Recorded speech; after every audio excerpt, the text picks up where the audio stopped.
by trying to come at us, the Africans. Sir, we are not of the same class. We are here for the new America that the white man built. The white man opened the door. They say, sir, Mr. Damus, all we want you to do is, be a good American, assimilate in this society. That's all we want you to do. Follow the rules and regulations of the country. Do not destroy the country. Contribute, work, and add to the economy.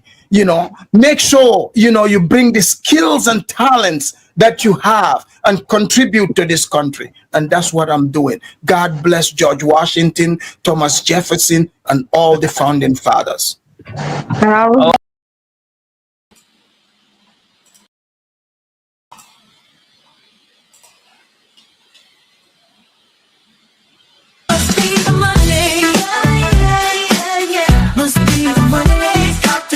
Cause I got what's wanting to be my friend. Must be the money. People I never knew, people I never thought I could connect with. Oh no, I don't know what it is. Talk to me, check it out. Must be the money. Must be the money that's got them on my side. Must be the money. Must be the money. I'm never going wrong. Must be the money. Must be the money that keeps me looking fly. Must be the money. Must be the money that's got me cruising in style. Must be the money. Must be the money that's got me rolling so smooth. Must be the money. Must be, cause I got folks wanting to be my friend. Must be the money. People I never knew, people I never thought I'd connect with. Oh no, I don't know what it is. Talk to me, check it out. We'll do one more. Must be the money. Must be the money. I've got so much blame. Must be the money. Must be the money. 26 with all this wealth. Must be the money. Must be the money that funds my lifestyle. Must be the money. Must be the money. The party's at my place.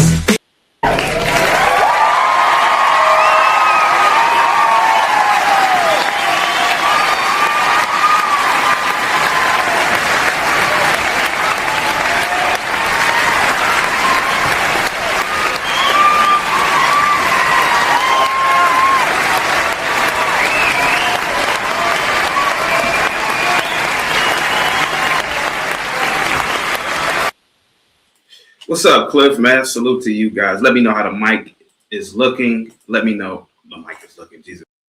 Let me know how the camera is looking, and let me know how the mic is sounding, guys. Get the likes up. Share the video. Happy Friday. It is December, 20? No, I'm sorry. What is it today? The 19th, right? Yeah, December 19th. 2025, guys. Salute to you all, man. What's up, Cliff? Salute, man. It says day after day, CT be coming with the marvelous topic. Salute to you, man. Positivity is definitely coming your way. But guys, give Cliff a big thumbs up emoji. Salute to you, man. It says Cliff with the daily operation, man. I'm sending out positivity to you, bro, at the speed of light. We got 7 Still in the building. What's up, 7 Still, man? Positivity is definitely coming your way, guys. Give 7 Still a big thumbs up emoji. Salute to you, buddy. Positivity is coming your way. Hey, bro, by the way, man, I'm gonna get back into the gym, man, starting in 2026, man. I'm gonna get back into the gym, man. Get back into the gym, get back to running at a high level again. It's time, man. It's time to start practicing what I preach, man. I don't know why I fell off, man, but you go one day and then that day ends up being 6 months since the last time you've done a push-up. Guys, get the likes up, share the video. Salute to you, 7 Still. Positivity is definitely coming your way, but at the speed of light, guys. We have WMS in the building. Queen Latifah said, what? What did Queen Latifah say? I'm not going, or I will not discuss Queen Latifah today, but I do remember when Queen Latifah was an up-and-coming artist, she was into a lot of Black consciousness. Now she's just a Hollywood capitalist. Guys, get the likes up, share the video, man. Salute to you all. Put a 1 in the chat if you saw Donnie Boy, Donald Trump trolling in the White House. If anybody read what is under Obama's picture, it is absolutely the funniest thing ever. Happy Friday once again. Salute to you all, man. We got Rita in the building. Salute to you, Rita. Positivity is definitely definitely coming your way. We have Jason in the building. Salute to you, Jason. Positivity is definitely coming your way, buddy. We have Leander in the building, man. Positivity is definitely coming your way, but at the speed of light, guys. Get the likes up, guys. Share the video. Positivity is definitely coming your way. Salute to you, man. Oh six, brother. Who else do we have in the building? Who else? Who else? We got Lawrence in the building. Salute to you, Lawrence. Lawrence says, "Hail, Emperor CT." There we have it. Salute to you, buddy. Positivity is definitely coming your way, guys. Long shot Beats is in the building. Salute to you, Long shot Beats, man. Positivity is definitely coming your way at the speed of light. Happy Friday to you, man. I'm sending out positivity to you and your family. Long shot Beats says, "No 2 hour intro." Yeah. Things are gonna. The platform is changing, systems change, and no more of the hour intros.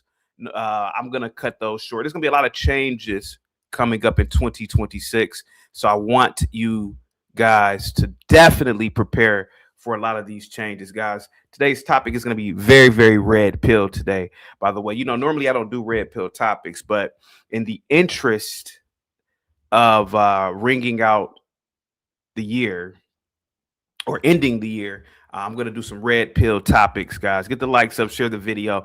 Let's see here. Who else is in the building, man? Salute to you once again, Long Shot Beach. We got Deucey in the building. Salute to you says, "Damn, that shit is fresh." Thank you so much. Yeah, I mean, I don't know why I haven't been consistent with the haircuts, man, but I have that good West African hair, so I definitely need to keep it tamed. Thank you so much, Deucey. Salute to you, man. Positivity is definitely coming your way, but at the speed of light. You got Yeti in the building. CT, salute. You getting straight to it today. I am. Thank you so much, man. No more of these long beats. I mean, these long intros. Rita says, "Sharp is the word of the mic." I'm sorry, sharp is the word of the mic and cam up. Okay. Let's see. We have Seymour in the building. Salute to you, Seymour. Positivity is coming your way. Marvelous is in the building. Says, "What up to the CT universe?" Salute to you.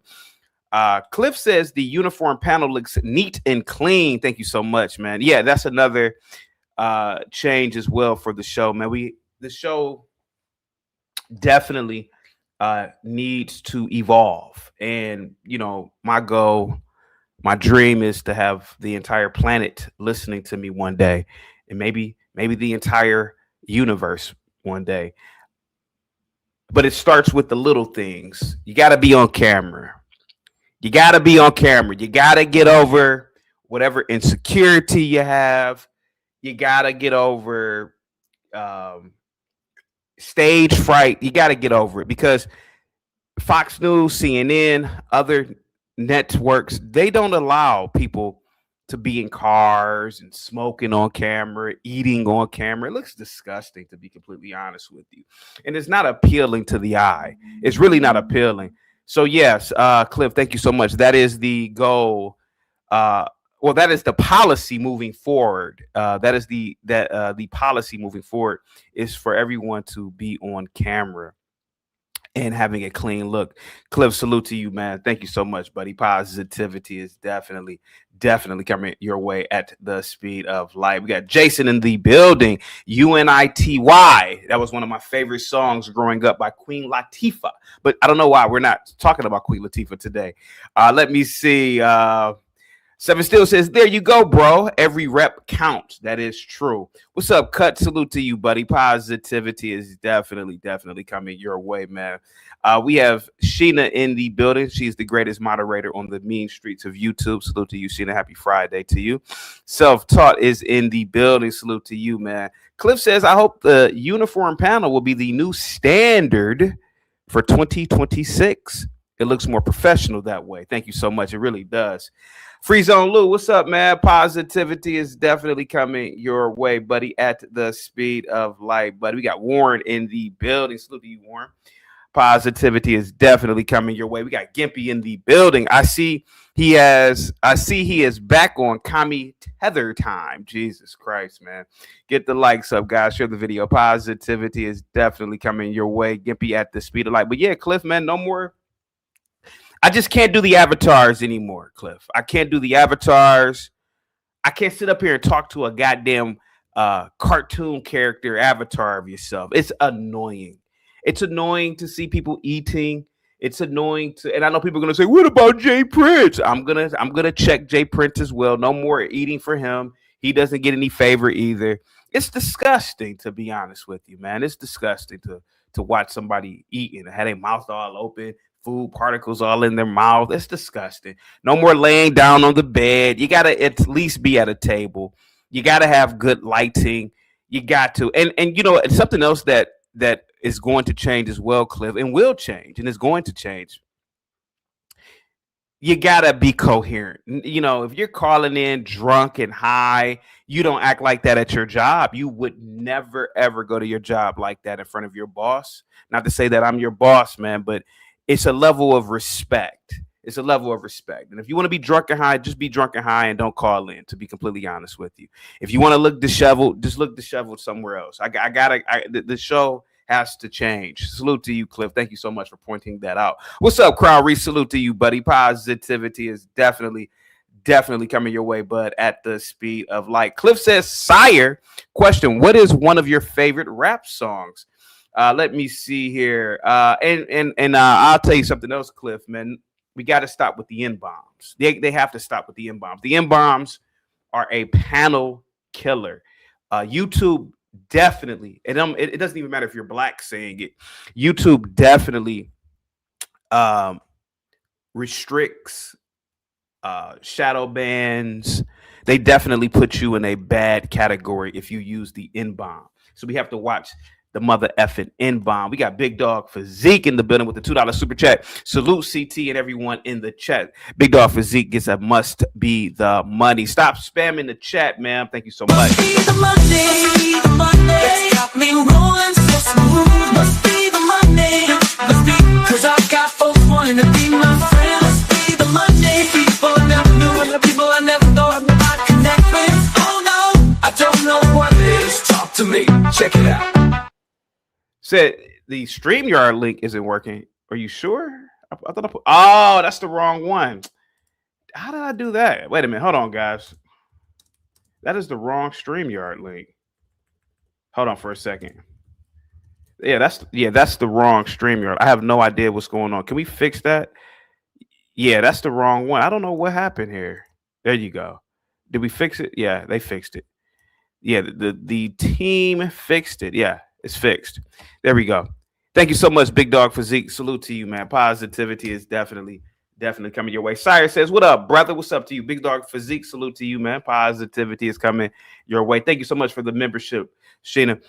Black Bear says, what up, CT in the chat? Hey, what's up with you, buddy? Positivity is definitely coming your way. I won't be talking against America today, Black Bear. I know you were in your feelings because I said Shenzhen looks better than what Tucson, Arizona. I'm sorry about that, buddy. Go back to your guns and your big trucks and your big ass intersections, buddy. I apologize for talking about Beijing being better than these little Midwestern towns or Western towns. I'm sorry, buddy. Shout out to Black Bear, man. Salute to you. Positivity is coming your way. Nay is in the building. Salute to you, Nay. Positivity is definitely coming your way. Who else is in the building? We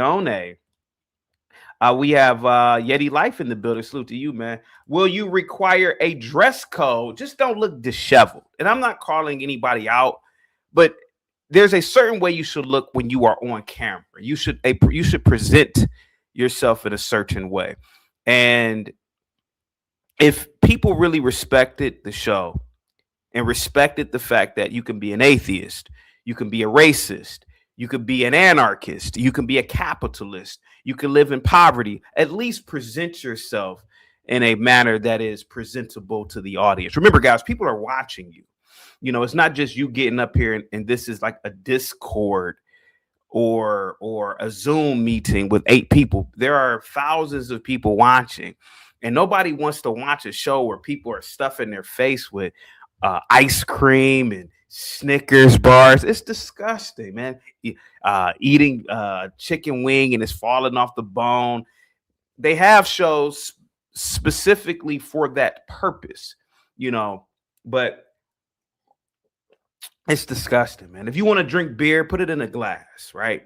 If you want to smoke weed, smoke your drugs, just turn the camera off. Hey, like CT, I'm gonna go smoke my drugs. I gotta okay, go smoke your drugs. And I know people are gonna say weed isn't a drug. Weed is a drug. It's a drug. It's a drug. It's a narcotic. It's a narcotic. So if you need to smoke your weed, CT, I'm about to go smoke my drugs off camera. I'm about to go smoke. I remember I told you guys a story a few months ago. I was on the train and some little black kids, they were smoking weed, and they said, man, you don't mind us smoking weed around you? And one of the little black kids was like, hey man, you want to hit this? I'm like, I don't smoke drugs. And he's like, man, this ain't no drug, man. This ain't no weed drug. Weed ain't no drug. They got really offended by that. It just lets you know that it is a drug, that they got offended by that. What's up, Logic? Salute to you, buddy. Positivity's definitely coming your way, man. Are you familiar with Shahrazad Ali? Guys, by the way, go over to Just the Guys podcast and subscribe. This is Logic. He is the host of Just the Guys podcast. Salute to you, buddy. What do I fit the dress code? Of course you do. Yeah. Yeah. Nah, I've heard of her before, and I understand like she had a lot of like she was one of the first ones talking about, the whole red pill, man leads, that kind of movement. And honestly, this is something I'll often talk about, is the threat of communism and how communism used particularly women to kind of start destroying the family. Like when so she was kind of preaching against that. Yep. And that's what, that's what I know about her. I haven't really followed her work, but I understand there's a lot of people that kind of came down the tree. I followed her work extensively when I was a kid, man. Yeah. And Living Color, Liberal and Living Color did a lot of skits about her, making fun of her. But she's she was actually preaching for particularly black women to be modest in dressing and appearance. Stop yapping and carrying on and talking, creating drama. She's basically was telling men, you have to operate in a sense where women respect you, and you have to make them respect you to a degree. So yeah, I rocked with her when I was a kid. She wrote a book that was very famous in the early 90s or the late 80s, but I didn't start reading it until the early 90s. I was a little kid reading the book. I said it was really a fascinating read. Yeah, who was the gentleman you had on a couple of weeks ago? I think it was like probably almost 2 weeks ago. I think his last name was Ali or something like that. He was one of the Red Pill guys. Oh, Obsidian. Yeah. Obsidian. But he was making an interesting point about how the like black in black culture is not a patriarchal culture. It's a more matriarchal because if there was a patriarchy, right? What the man says would go, and it's just kind of interesting. The black community, for some reason, for whatever reason, we need female leadership. Yeah, and I think she was trying to, because she was she had a different angle, she had a different paradigm. Like again, anybody that goes against black women now, it's like you're evil, you're scum of the earth, you're wrong, you're racist. Yeah, too many simps in our race as well, bro. Yeah, who encourage this degenerate behavior. I got into it a long time ago with a content creator named Six the Goddess. Here goes a broad. She's running around calling herself a goddess. That's a bad signal right there. That's a red flag right there. Single mother. Have you ever heard of this woman? I don't know if you are comfortable with talking about her, but I would definitely talk about her. I'm on a panel talking to I'm on the Lapeef network, and I'm thinking I'm talking to a whole bunch of men, and here comes this cackling hen. I need to talk to the brother over there on the end. You know, that nagging, babbling, cackling voice. She's half naked in her avatar. When she goes live, she's half naked. Yep. And I said, this now, mind you, there were guys who made videos about me simping for this woman, And I said, this is why the black community is failing.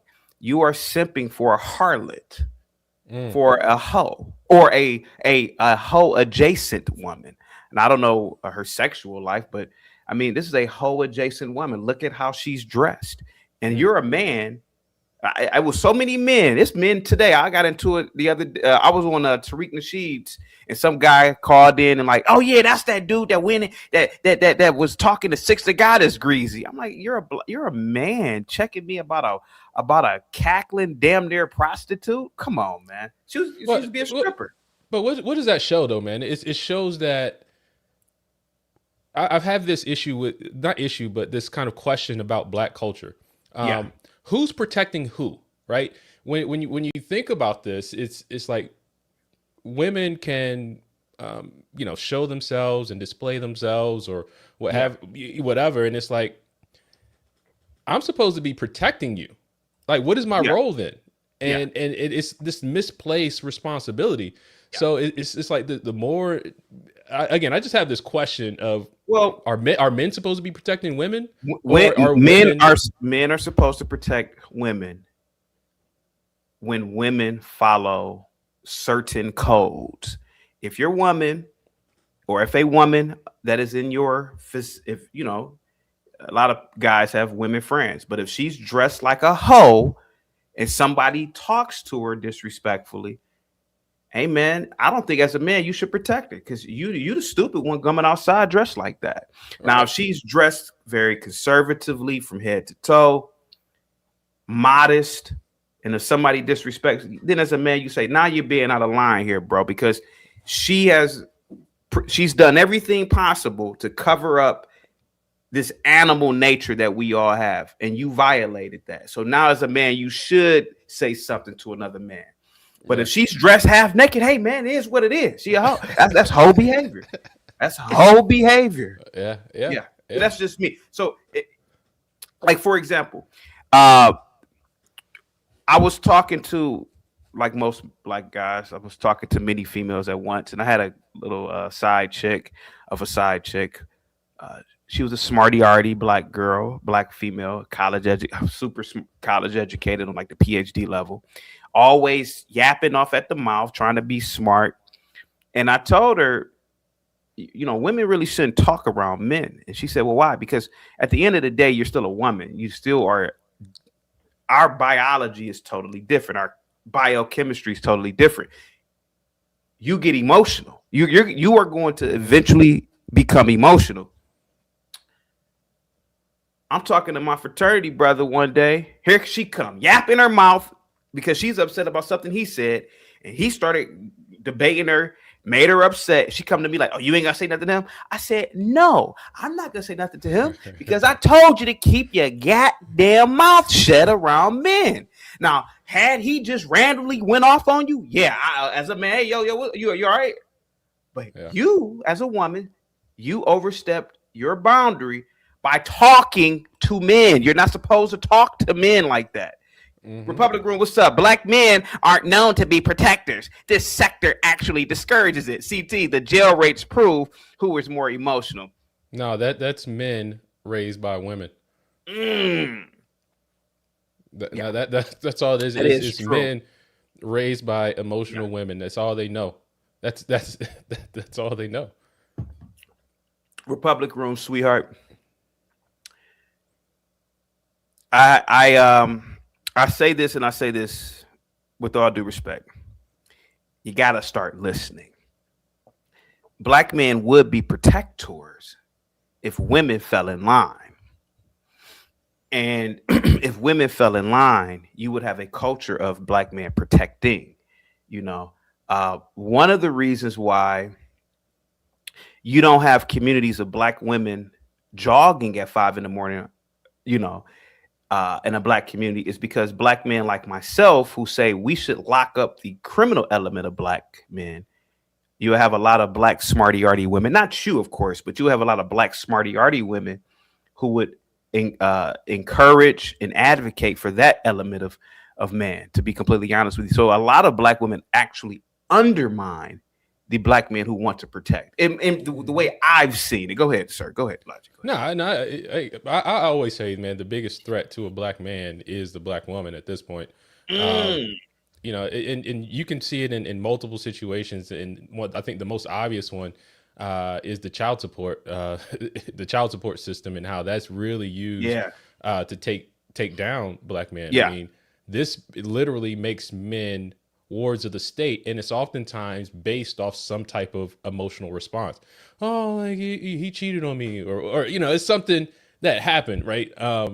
And granted, like, I'm not advocating for cheating or the man doing wrong, but there is an opportunity. There should be an opportunity to repair versus I'm gonna just destroy his life, right? And that's basically what happens when it comes down to this dynamic between men and women. And it's like this, man. If I say this, right, if I have a train and I'm on this track, generally black women will say, well, I want to go this way. No, the train's going this way. Well, I want to go this way, and try to diverge, get off track, and then want us to go get off our track and go save you off on this other track. And then when we don't do it, we don't like black women. And I think that's a bunch of BS. But that's the situation we're in, man. We don't value order as a community as much anymore. And then the men that are realizing and seeing this are often demonized because they're not going with the status quo. And that's the state of affairs. It's this repeated cycle over and over. A black man, right? Now, Republic Room, you have to agree with me on this one. I'm not a father, but if I was and I had a daughter, I would not want my daughter to go out into the world looking for a job. I would want to create a job for her. That's protection, if you ask me. That's what I'm doing. I'm sorry. I said that's what I'm doing. Yeah, that's what I'm saying. Like, unless she wants to be like a nurse, because in my opinion, like, a nurse is more of a job that's a holy job, right? In my opinion, right? Yep. That's that's like almost a divine job, a nurse. But other than that, I wouldn't want my daughter to be in corporate America. Absolutely not. I would want to provide a life for her where she doesn't have to go out into the world around the animals.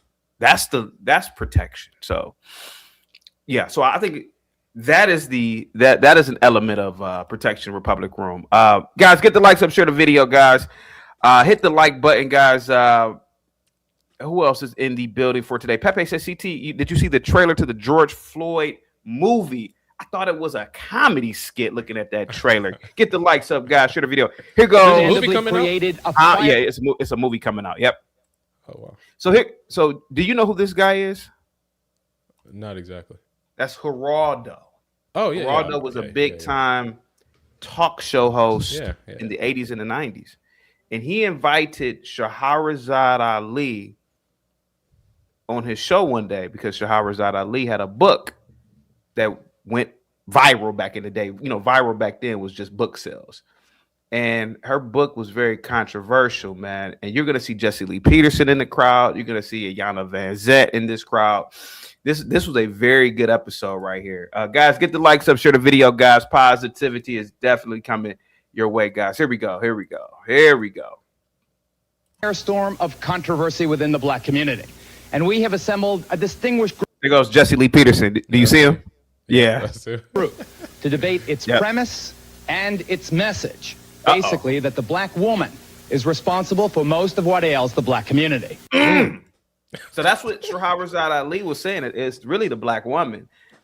And to a degree, I have to, agree with the beautiful. I love Shahrazad Ali. I've always loved this woman, man. Look, there's only been outside of my own mom, there's only been a handful of women, man. Another one was Ava Muhammad. Are you familiar with her? She was a national speaker the only female national speaker for the Honorable Elijah Muhammad. Oh, really? In the Okay. Nation of Islam. Yeah, I met her in real life. I met her in life. Yeah, met her before. Beautiful woman. She's dead now, but here we go. That's not it. Here we go.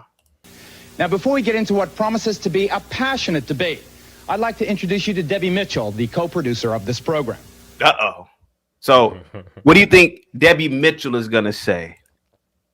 Now, she's the co-producer of his show. What do you think she's going to say about Shahrazad Ali in this book? It's something negative, I presume. Okay, here we go. Here we go. Here goes Debbie Mitchell. Here we go. Go Blue Cup. There we go. Debbie, I want to start. I know it's unusual, but I want to start with two questions to you, the producer of the program. First of all, what do you think about the black producer basic premise of the... What'd you say? I said black producer. Like this is before black women got jobs, right? Yeah, allegedly. Yeah, yeah.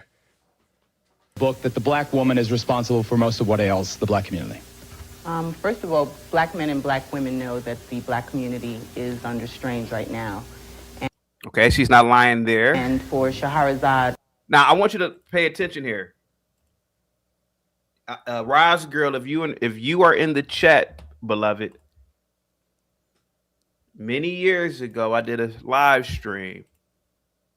I think that it was titled Big Ass Hoop Earrings.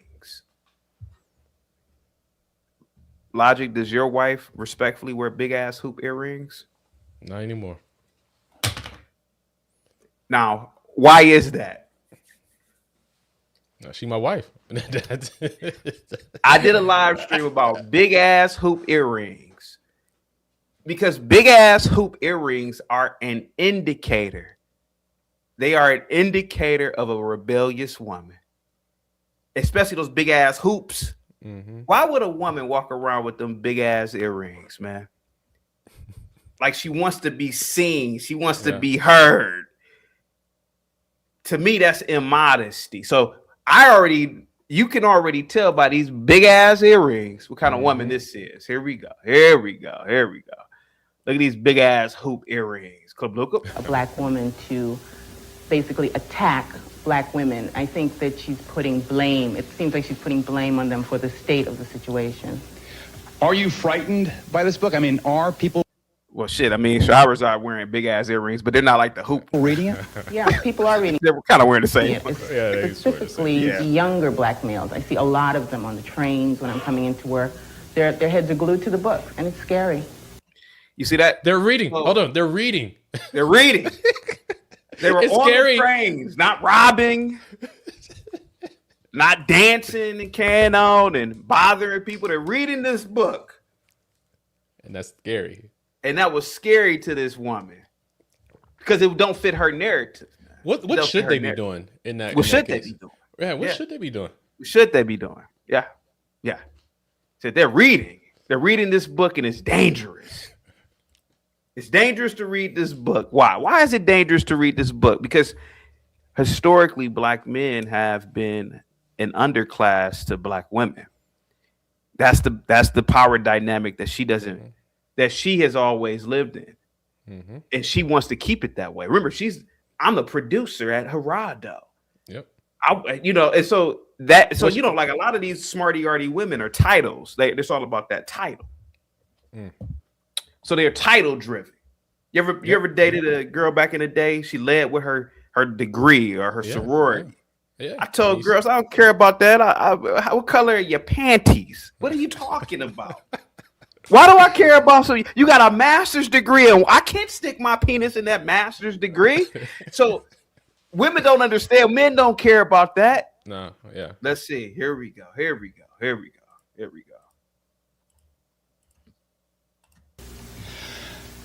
Okay.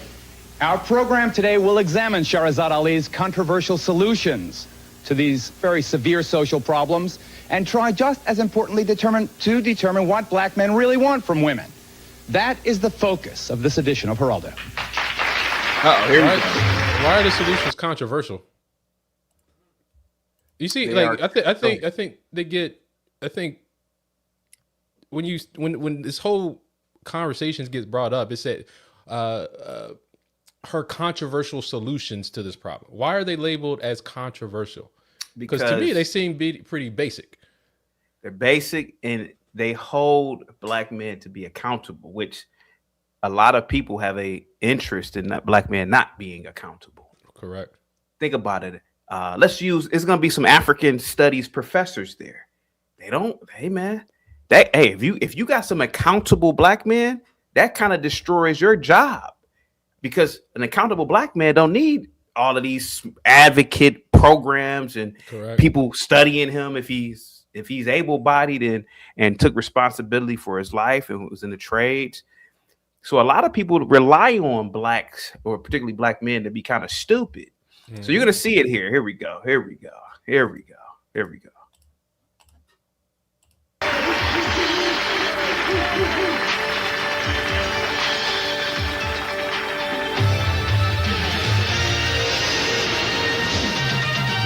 want to make an intro like that. Right. Like that was high level. That was like a high level intro back in the day. So what the black man really wants from women. That's the title. There we go. I think it's fair to say, G-Tron with the $5 super chat. Salute to you, buddy. Positivity's coming your way. There's a beautiful thing in what you just said, CT. Titles. Black women in general are unfit for the title of wife. Yes, that is definitely true. Well, believe it or not, a lot of women in today's society are unfit for the title of wife. from our research, that some people actually Back in the day, man, they really couldn't dress, man. believe that this book will save black culture Like that's high fashion back in the day. in the United States. Yeah, that's high fashion. Man, what is Wait a that? minute. I think it's fair to say from our research that some people actually believe that this book will save black culture in the United States and help heal the rift between black men and women. Yep, it will. It will. Many others, I think it's also fair to say, think that it's potentially dangerous and harmful, especially to black women. Now, Shahrazad Ali is the author of one of the most talked Look how dignified and beautiful Shahrazad Ali looks. Yeah. You know, like look at her posture. And you're gonna see something here with the other women. I don't know if you can really look at it and point it out, but I'll point it out. But you're gonna see something with the other women. Why? It's just their tone, their cadence. You're gonna see it here. about books in the community in recent history. Get on camera, Before we Ben. Open our discussion up. Hold on for a second, Ben. You gotta get on camera, man. You gotta get on camera, bro. You gotta read. I'm not doing any more of that off camera, bad lighting. Things have to change, man. You got to get on camera. You got to look presentable. Not to say that you don't ever look presentable, but you got to get on camera, buddy. I can't do it anymore, bro. I can't do it. You got to read that, buddy. You got to read that. Come back when you get everything together, buddy. Here we go. The Black Man's Guide to Understanding the Black Woman. So you never even heard of this, huh? No, not really. Okay. Debate. I want to begin. Oh, let me read this super chat real quick. Republic Room with the $5 super chat. Wife isn't a privilege for men who have no money. G-Tron. The hyper emotional, hostile man. I disagree with that, Republic Room. I love you to death, but I disagree with that. Indian men generally have no money. Arab men generally have no money. A lot of Asian men generally have no money. But their women are in accordance with them. I've seen it. Have you? I don't know, Giovanni. Have you? I mean, you live in Baltimore. You probably just only see blacks and whites. But I mean, are there other groups of people? I've only been to Baltimore once. But are there other races of people that live in Baltimore? Yeah, lots. There's a lot of Jewish people. Yeah, a lot of Jewish people. A lot of a lot of Hispanics. A lot of a ton. But what's interesting about this comment though, is that particularly with within the black community, we no longer think about family as building a dynasty. We always think about it in terms of, well, I can't afford children, right?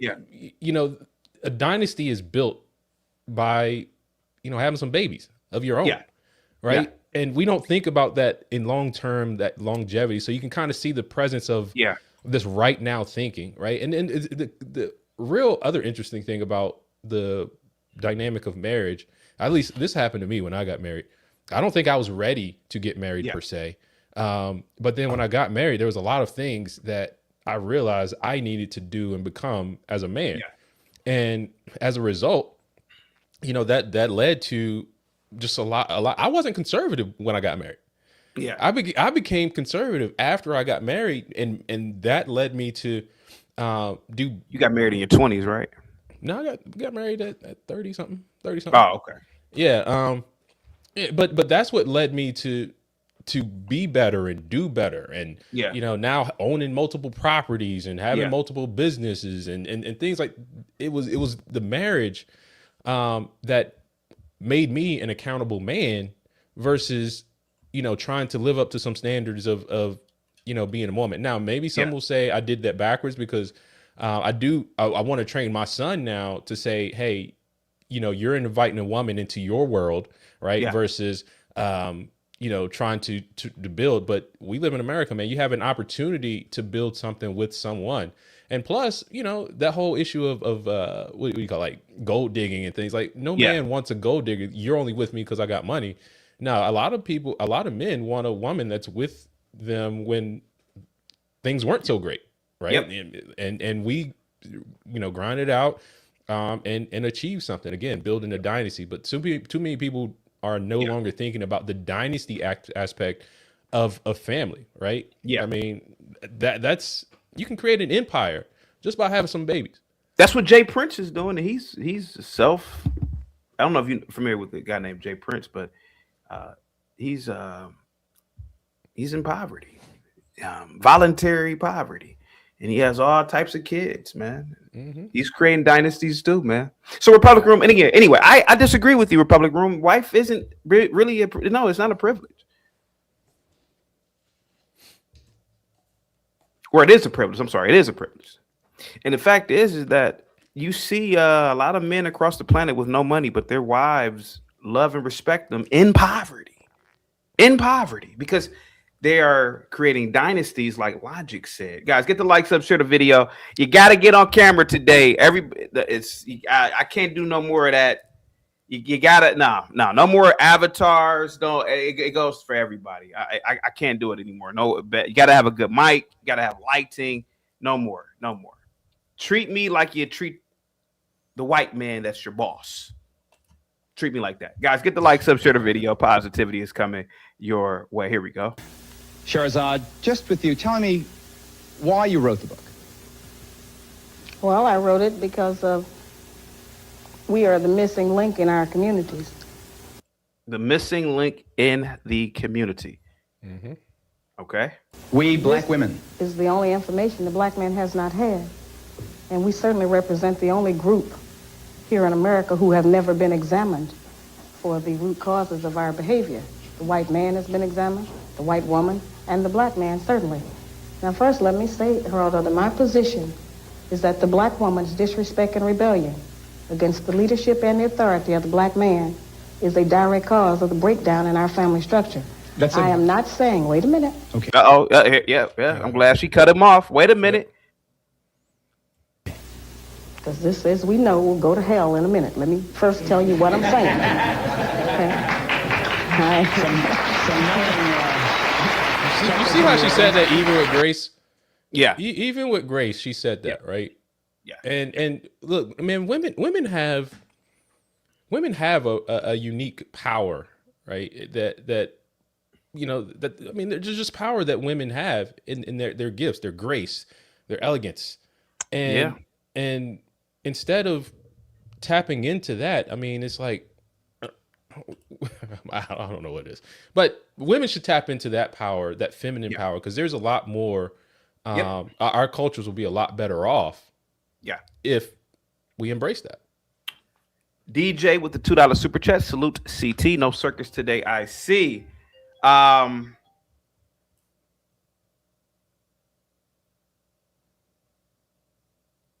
you muted. Yeah, thank you so much, DJ Witch Doctor. Positivity is definitely coming your way at the speed of light. I can't see this. Hold on for a second. What does it say? Oh, there you go. Remember I was telling you about Six the Goddess? Six the Yep. Goddess? Yep. I should play the clip, actually. You got it? I could look it up. It's going to take me some time. I could look it up. I need to talk to the brother over there on the end. That cackling ghetto street faux enforcement tone that a lot of women do. It's not appealing. Shahrazad Ali, and you pointed this out. Look at how graceful she's speaking. Look at how sweet she's sounding. She's not a supermodel by no stretch of the imagination, but her cadence makes her attractive. Yep. It makes her beautiful to a degree. Six the Goddess is about 6 foot. She's attractive and physically, but her behavior is ugly, and it makes her an ugly woman. And she was shocked at a black man like me. I'm not infatuated with you. You need to shut your fucking mouth. You need to have your ass in the kitchen somewhere with your hands wrinkled from a days of washing dishes, keeping your mouth shut. And that's essentially why she was so upset with me. Yep. You know, because a lot of men simp for her. I didn't simp for her at all. I don't simp for women. Now, yeah, I don't think I've ever have simp for. Well, maybe my teens probably. No, I've been guilty of it. Yeah, well, a lot of men have. Yeah. I've been guilty of it. Yeah. Get the likes up, guys. Share the video. Unique says Six the Goddess is so beautiful. Yeah, in a very primal way, she's beautiful. But other than that, she's an ugly woman. She's a very ugly woman. Her attitude is ugly. This is why I say men aren't shallow. Yeah. That's why I say men aren't shallow, man. It's a vapid woman. Go ahead. Yeah. Sir. No. That's what I was just saying. Men aren't shallow. Like once you start talking, you know, if you don't have that grace, that attraction goes away. Yeah. And granted, now men, I mean, we're animalistic beings from time to time. Like if you're showing us something, I'm gonna look. Yeah. Right. But there is a deeper level of attraction to someone that is modest and has a level of grace. Yeah. Unique says, I didn't know she was rude though. Unique, you're a young female. And you probably saw Six the Goddess trending on Instagram or YouTube. You're probably very impressionable, but she's a very ugly woman, to be completely honest with you. And her behavior is appalling and very vulgar. Women should be dressed from head to toe. Me personally, a dress down probably to your ankles. That's the way my wife dresses. Cover it up, no cleavage. The hair thing, that depends on your own cultural preference. I know a lot of Middle Eastern guys, they want their women's hair covered, but a woman should definitely present herself in a certain way, and the way she speaks, to be completely honest with you, Unique. Here we go, guys. Get the likes up, share the video. Republic Room with the twomp. Look at that. I'm gonna give you a must be the money. Positivity is coming your way, guys. Go to Just the Guys podcast and subscribe to the channel. Here we go. Must be the money. Republic Room with the twomp says black men will either sink or swim. Other men have to build, and they can't blame women. The black male is the world's perpetual victim. No woman should respect men who aren't deserving of respect. I won't disrupt the show. Go ahead, Logic. What do you think about this, buddy? What do you think about what Republic? The black man is the world's perpetual victim. That's what according she to said. who? According to who? According to her. No. So that is the narrative, you know, and I don't know if the Republic. Yeah, she looks like a black woman. She's a black woman. And that's kind of the view black women tend to have about black men. Like, you know, you guys are beneath us, and for that we can't, you know, we shouldn't respect you to a degree, right? You know, oftentimes the statistics are stated. Black women are the most educated. We're the most, you know, most employed. We earn more than black men, and they use these things as a symbol of status. And because black men hasn't achieved that status per se, black men don't deserve respect just for being men. Now, again, it's that whole chicken or the egg, and it's a real logical argument. It doesn't feel good, and maybe that's why it doesn't, come across as well. Because if you put men back in their place, it takes two, right? If you as a woman respect a man where he's supposed to be, the man will be there. There's this. I'm in sales. There's this phrase in sales, or just learning, right? When the student is ready, the teachers will appear, right? And until you're ready to be led, like you're going to be leading yourself, so to speak, right? And it takes men, right, to be leaders. And I think there are enough men out here that are ready to lead or will step into that role of leadership. But it also takes women to be ready to be led. And we're seeing a lot more women rejecting that notion. There we have it. Republic Room. Logic gave a good answer. Guys, get the likes up. Republic Room said, "You can't lead me." See? She said, "You can't lead her." But guess what, man? If I had $1 million right now and say, "Hey, I'm going to the bank. You want to go with me?" Yeah. Where are you going? Yeah, exactly. Yeah. Guys, get the likes up. Share the video. Here we go, guys. Let's get back to Shahrazad Ali. Certainly the message has been misunderstood and sensationalized by the media, as we saw on the introduction of this show. What we have is a situation where we as black women have never been examined. We have never accepted our share of the responsibility for the condition of our black community. I am not saying that we are 100% responsible. I'm saying that the black man is 50% responsible and we are 50% responsible. You know what Shahrazad Ali is doing? Taking accountability, which women in general can't do, but she's taking a responsibility. And this is what made a lot of those boys back in the 80s fall in love with this woman reading that book. Mm-hmm. Like she literally you said don't really 50, hear women apologize. Go ahead. She literally said 50-50. Mm-hmm. Yeah. 50-50. I'm saying 50-50. Yeah. Yeah. All right, let's see. Unique says, "I agree. We both are responsible." Here we go. I don't want this to be, if we lose half our time waiting for the applause to cease when someone makes a pro or con statement, we're going to use up half the show. So what I'm saying, but let me just say that I read the book, and I don't read it that way.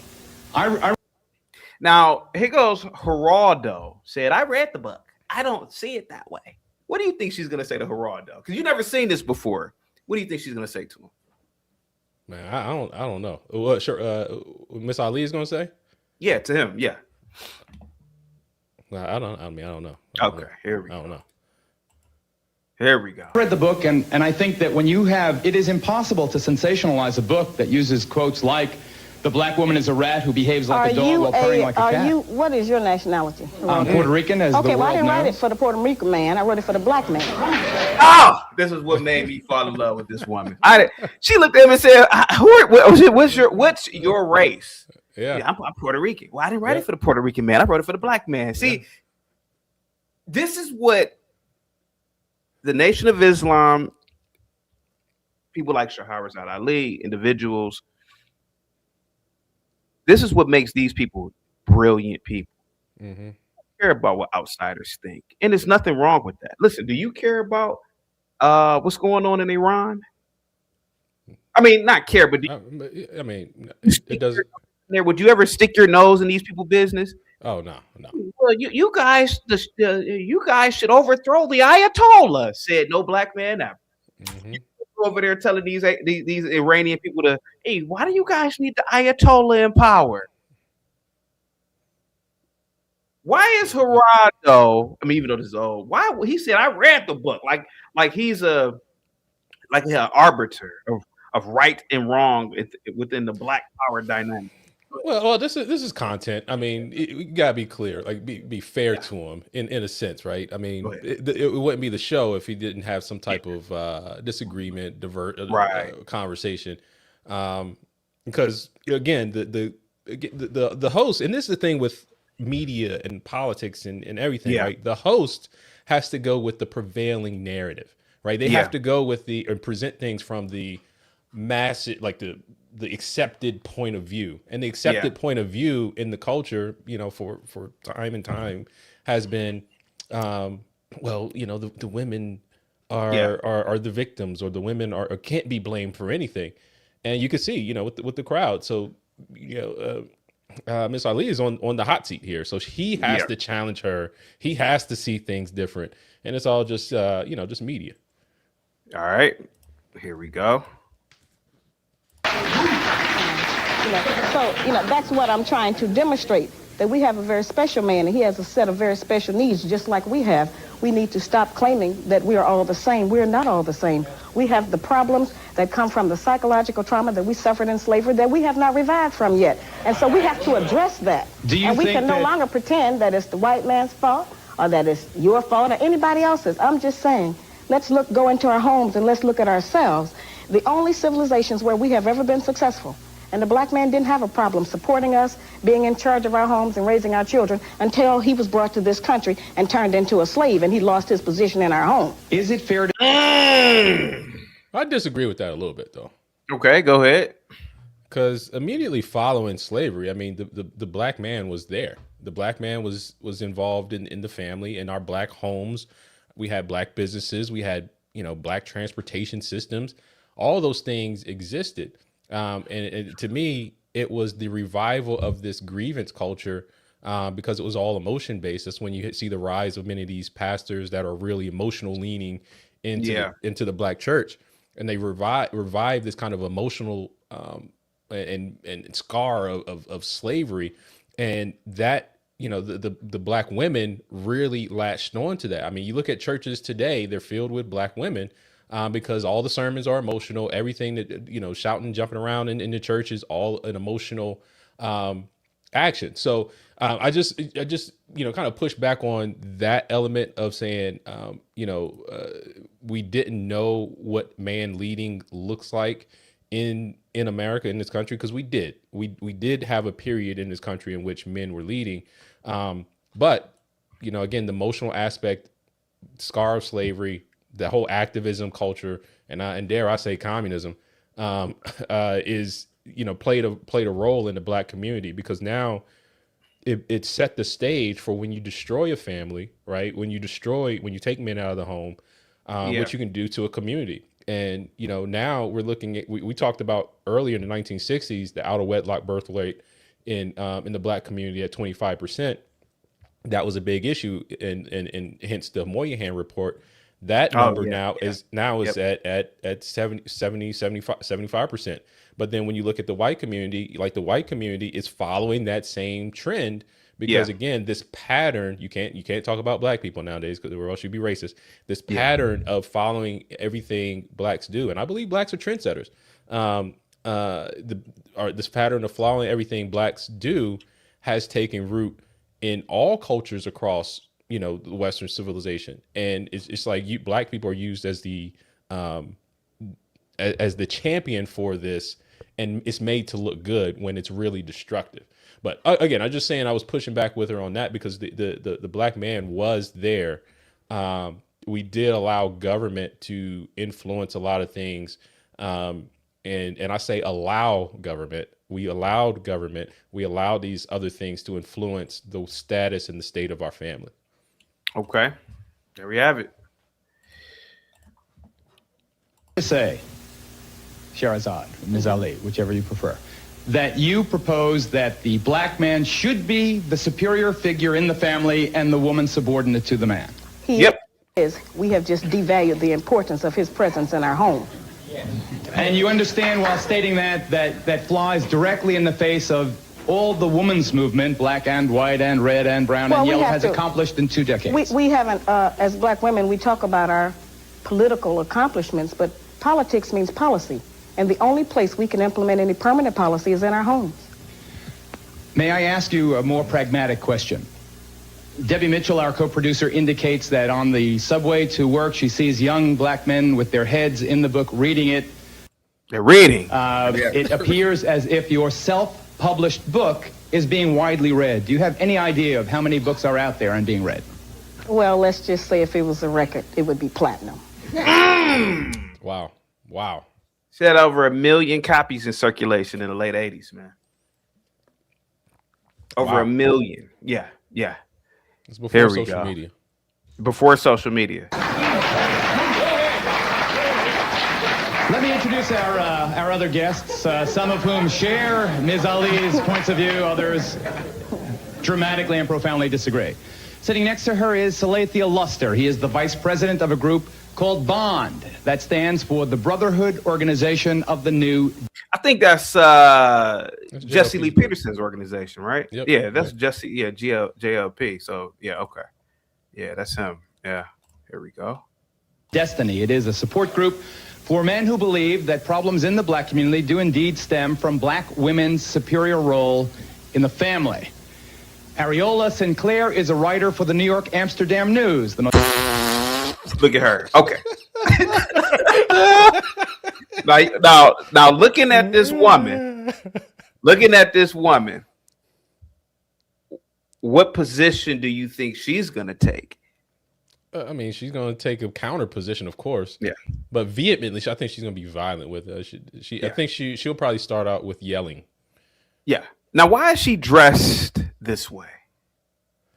And then she's got to make a statement. Like it's now granted, like she is covered up, but She is covered up. I will admit that she's covered up, but it's about making a statement, making your presence known. yeah, It's like it's not my energy should be, I should lead with my energy, like my grace, my elegance. No, like I'm bold. I'm here. I'm in your face. I'm about to tell you something. Yep. She has these ugly colors on. I mean, I don't know what you think about kente cloth, but I think it's ugly. These loud colors, these non-conservative colors. She has this sassy, her neck is bent, that sassy neck bend. You already know where, and she has seashells in her hair. So you already know where this is going to go. Go ahead. Somebody said her position is fullback. Yeah. important publication, I think it's fair to say, in the African-American community, at least in this town. She has written extensively about her own personal and the public's reaction to this book. She claims the book may serve to further alienate black women from black men. Yeah, her. Claykel Benjamin is an... Now look at this smarty arty Negro. What do you think his position is going to be? Of course, another one that's just simp, right? But Yeah. but it's so he'll simp for the woman right next to him, or the fullback net right next to him. He'll simp for her, but won't hear what. This is my guess. That won't hear what Shahrazad Ali is saying. He won't hear her. Did you want me to $5 super chat? One more thing. Projection. Everything that those hyenas say that are bad about black men is truer about them, or in fact, only true about them. What do you think about what G-Tron said, Logic? Project everything knows. Oh, well, that is true, man. I mean, like generally wise people don't speak. Only fools speak. Listen, yeah. Yep, and usually the foolish are only telling on themselves. Yeah. All right, here we go. award-winning journalist and a former history professor at the University of Massachusetts. That's a stupid looking hat. He says that Ali's guide for black men is lacking in intellect and scholastic information. There goes this smarty arty Negro. He's using white man's titles. It's lacking in scholastic information, and he's one of these guys.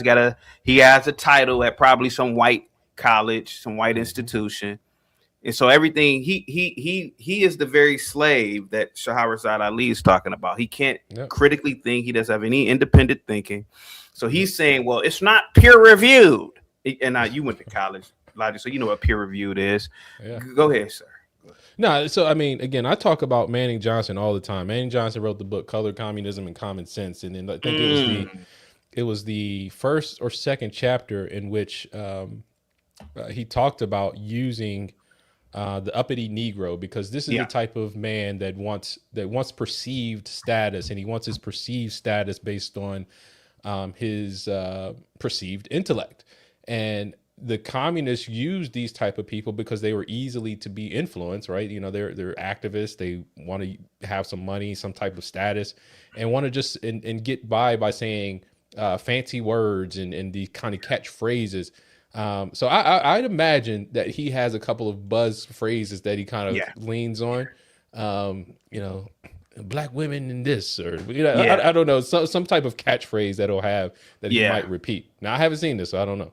All right, here we go, and you are in the ballpark with this guy, but actually, there are many, many others who join us in the front row. I'm going to save their introductions for a couple of minutes. Let me just ask Salathiel, if, sir, you believe that it is appropriate to enforce discipline in the black family for a black man to hit a black woman. Oh, that's a tough. Okay.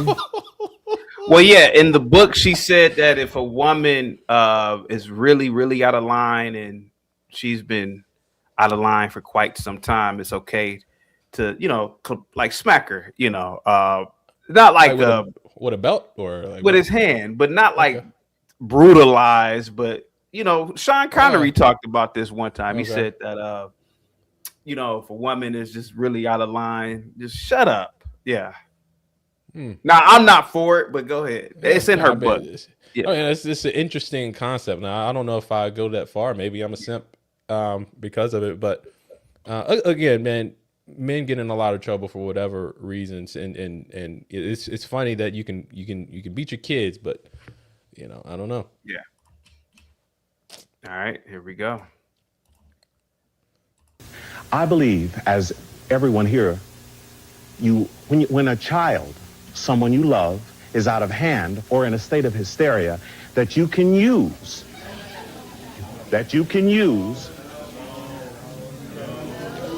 reprimandation, that you can spank the child to awaken them, not to put them to sleep, and that also. Now, you see, now, of course, this is very controversial, right?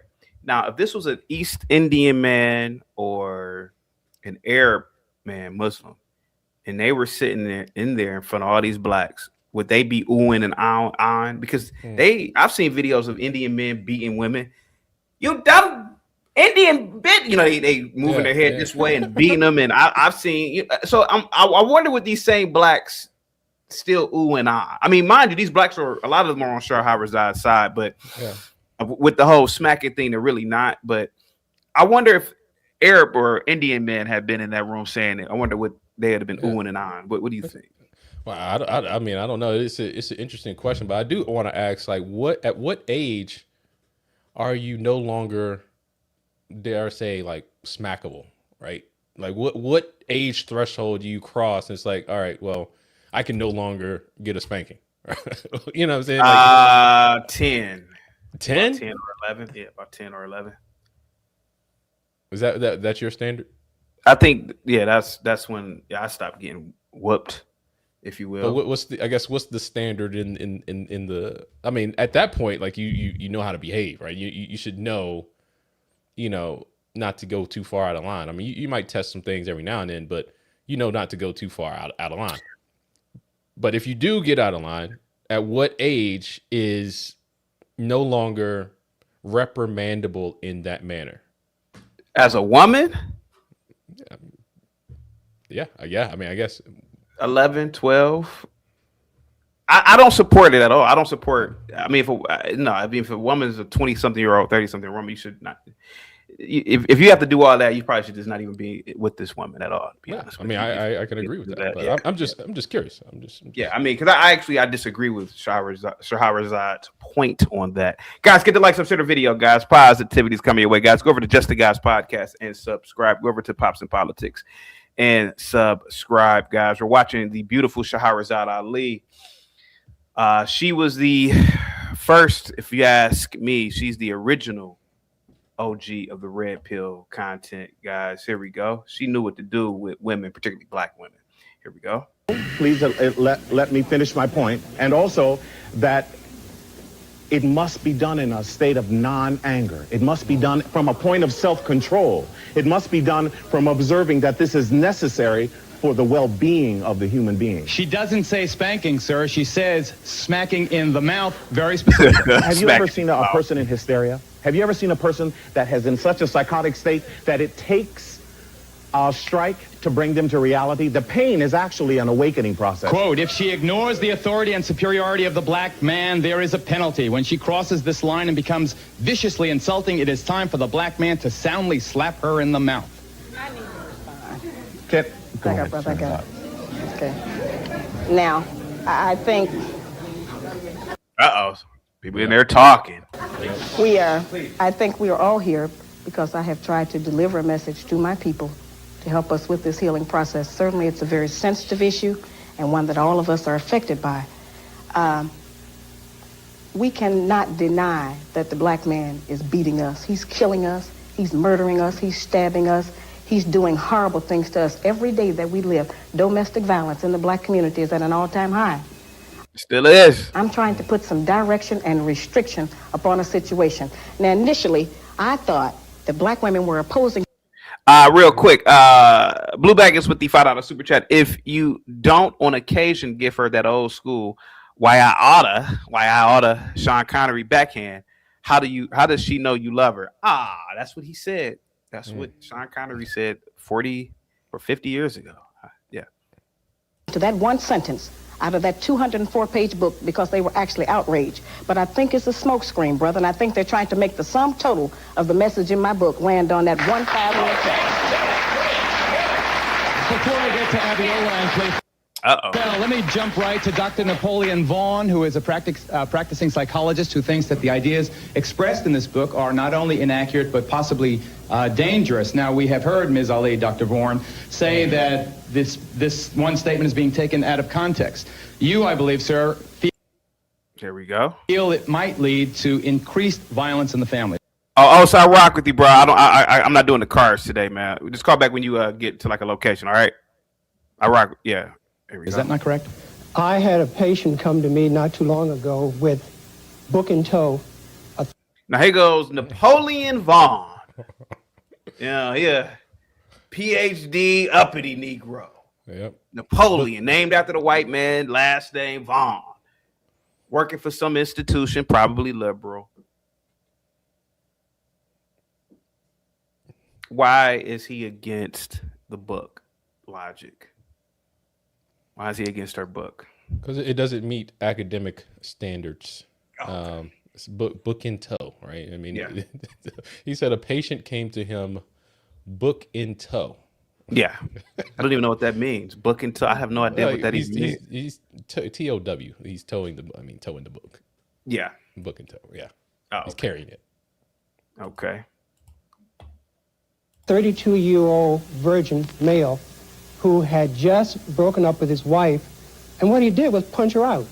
I think he's lying. This is how he thought that he should make love to her and that he should... This dude is definitely lying. Well, I mean, come on, man. How could he be a 32-year-old virgin that's married? It doesn't even make any sense what he just said. But anyway. man whatever she does.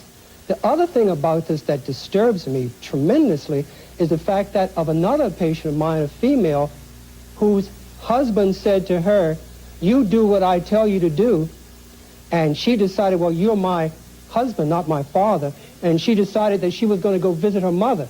She took the baby in the carriage and started off to visit her mother. Before she knew it, she was falling down. She had taken the baby, so she continued to walk, and before she knew it again, he was on her with a brick in his hand against her head. This dude lying. Yeah, he's got to be lying. Yeah, he's lying, dude. And back then, there was really no way to verify it. Like now, I'd say, what's the woman's name? Let's look her up right now. Let's look up the court case. Look up the guy.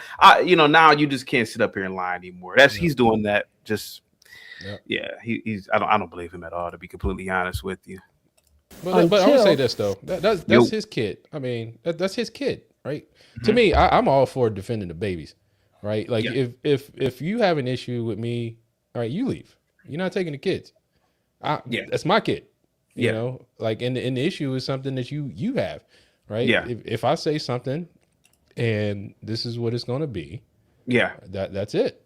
Right? Yeah. And if you don't like it, you're not packing up the kids. You're not packing up anybody else. And, you can leave. Yeah. Here we go. And she decided, well, you're my husband, not my father. And she decided that she was going to go visit her mother. She took the baby in the carriage and started off to visit her mother. Before she knew it, she was falling down.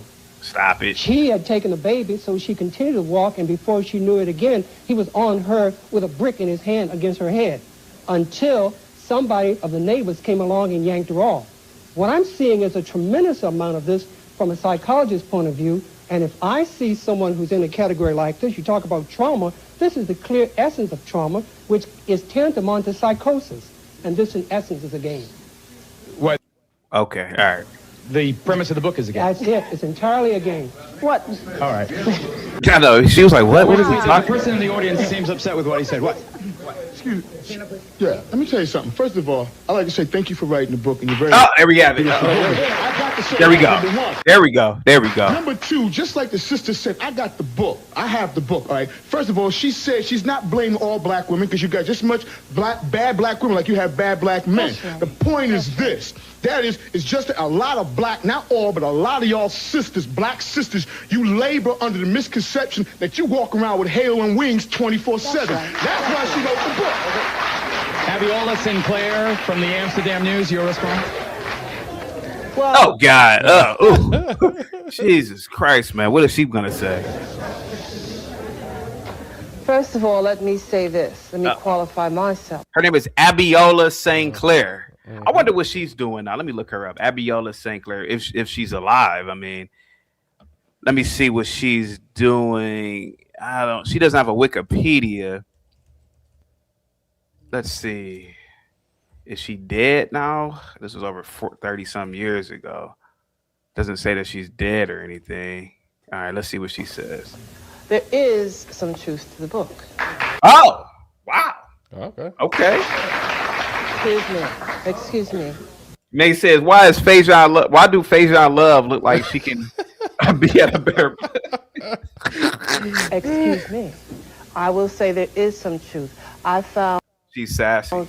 I recognize some of myself, and I recognize some people that I know.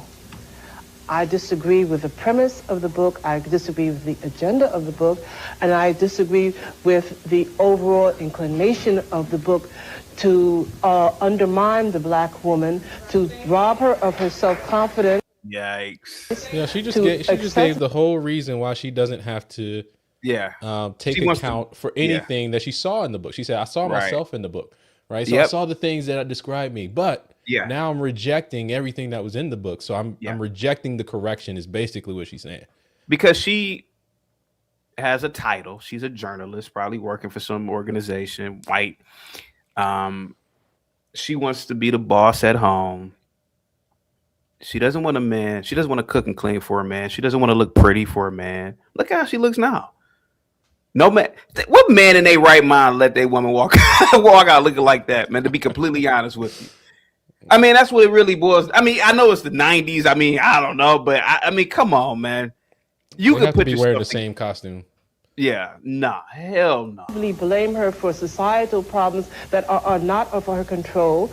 The black woman has, at very least, carried this race. See, there she go. The black woman has carried the race. There she go. I've heard that before, man. I've heard big fat black women say that around me. I'm like, chick, you could barely walk a mile. How can you carry the race? What are you talking about?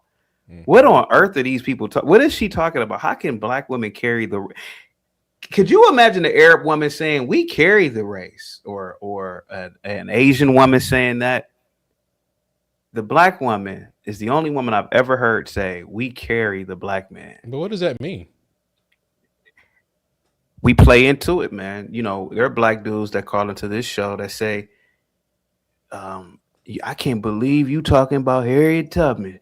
She saved black people. I say, you sound like a stupid idiot saying that this woman saving your big ass, your 6'2" ass. You sound stupid. What? Give me a name of a Muslim man that say some Arab woman saved him in history. I'll wait for that one. I'll wait for it. But I'm still. I've never heard of anything that's stupid. But that's why women like her can say that. Go ahead. I'm still trying to figure out what was being saved though. Like it's I don't know what was being just, said. it's just like one of those things they could just say and throw out, and it has this kind of grand meaning, Yeah. but it means nothing. I mean, grand gesture, but it means absolutely nothing. Like we're carrying the what are you carrying? Like what is it that you're pushing forward? Because you can't have babies without men, right? I mean, you're a man. Yeah, you might hold the baby in the womb for 9 months, but that's part of human nature in every culture. Everybody. Thank you has so to much. carry Thank you so much also for the super chat. Yeah, there we go. Yeah, I don't know, man. I don't know. I don't know what carrying the race is. I would like to know. It's women, particularly black women, wanting to behave in a manner that is unnatural to women. Women aren't supposed to carry a race. They're supposed to birth a race, but they're not supposed to carry a race. Women don't build civilization. The clothes on that woman's back from the very car she got into, that's created by men. So I don't know what she's talking about. But I've heard this before, man, and it sounds absolutely insane. But here we go. Of course, the silly women get to laugh and they clap. For several generations, and if she's stumbling and if she's falling now, it's because she's tired. And yes, she does need some help, but she needs the type of positive help and not no one to put their foot on her neck or on her head and tell. She never said that in the book. G-Tron with the $2 super chat. They are carrying the bad images they created. Shahrazad Ali never said put your foot on their necks, ma'am. So you can stop that sensationalism. Here we go. Tell them that he's the God and he's her ruler and he's her master and she must do as he says. Shahrazad? One of the reasons it's possible. One of the reasons it's possible for us to always fall back on that we are the so-called backbone of the black nation is because we have been provided with more benefits in this society than the black man. Welfare, employment. Yeah, that is true.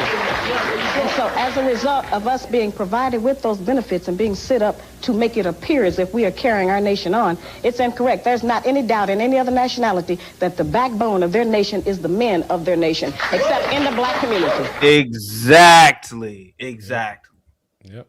Exactly. The other day, and I'm not going to call her name out. Well, it was several women. Now, there's a guy named Jay Prince, man. He was categorizing racially what black people are. He said, if you don't have a bell pepper nose, essentially, and dark skin and kinky hair, you ain't black. Lighter complected, racially ambiguous people, and even non-blacks were arguing with JP. They were undermining a black man.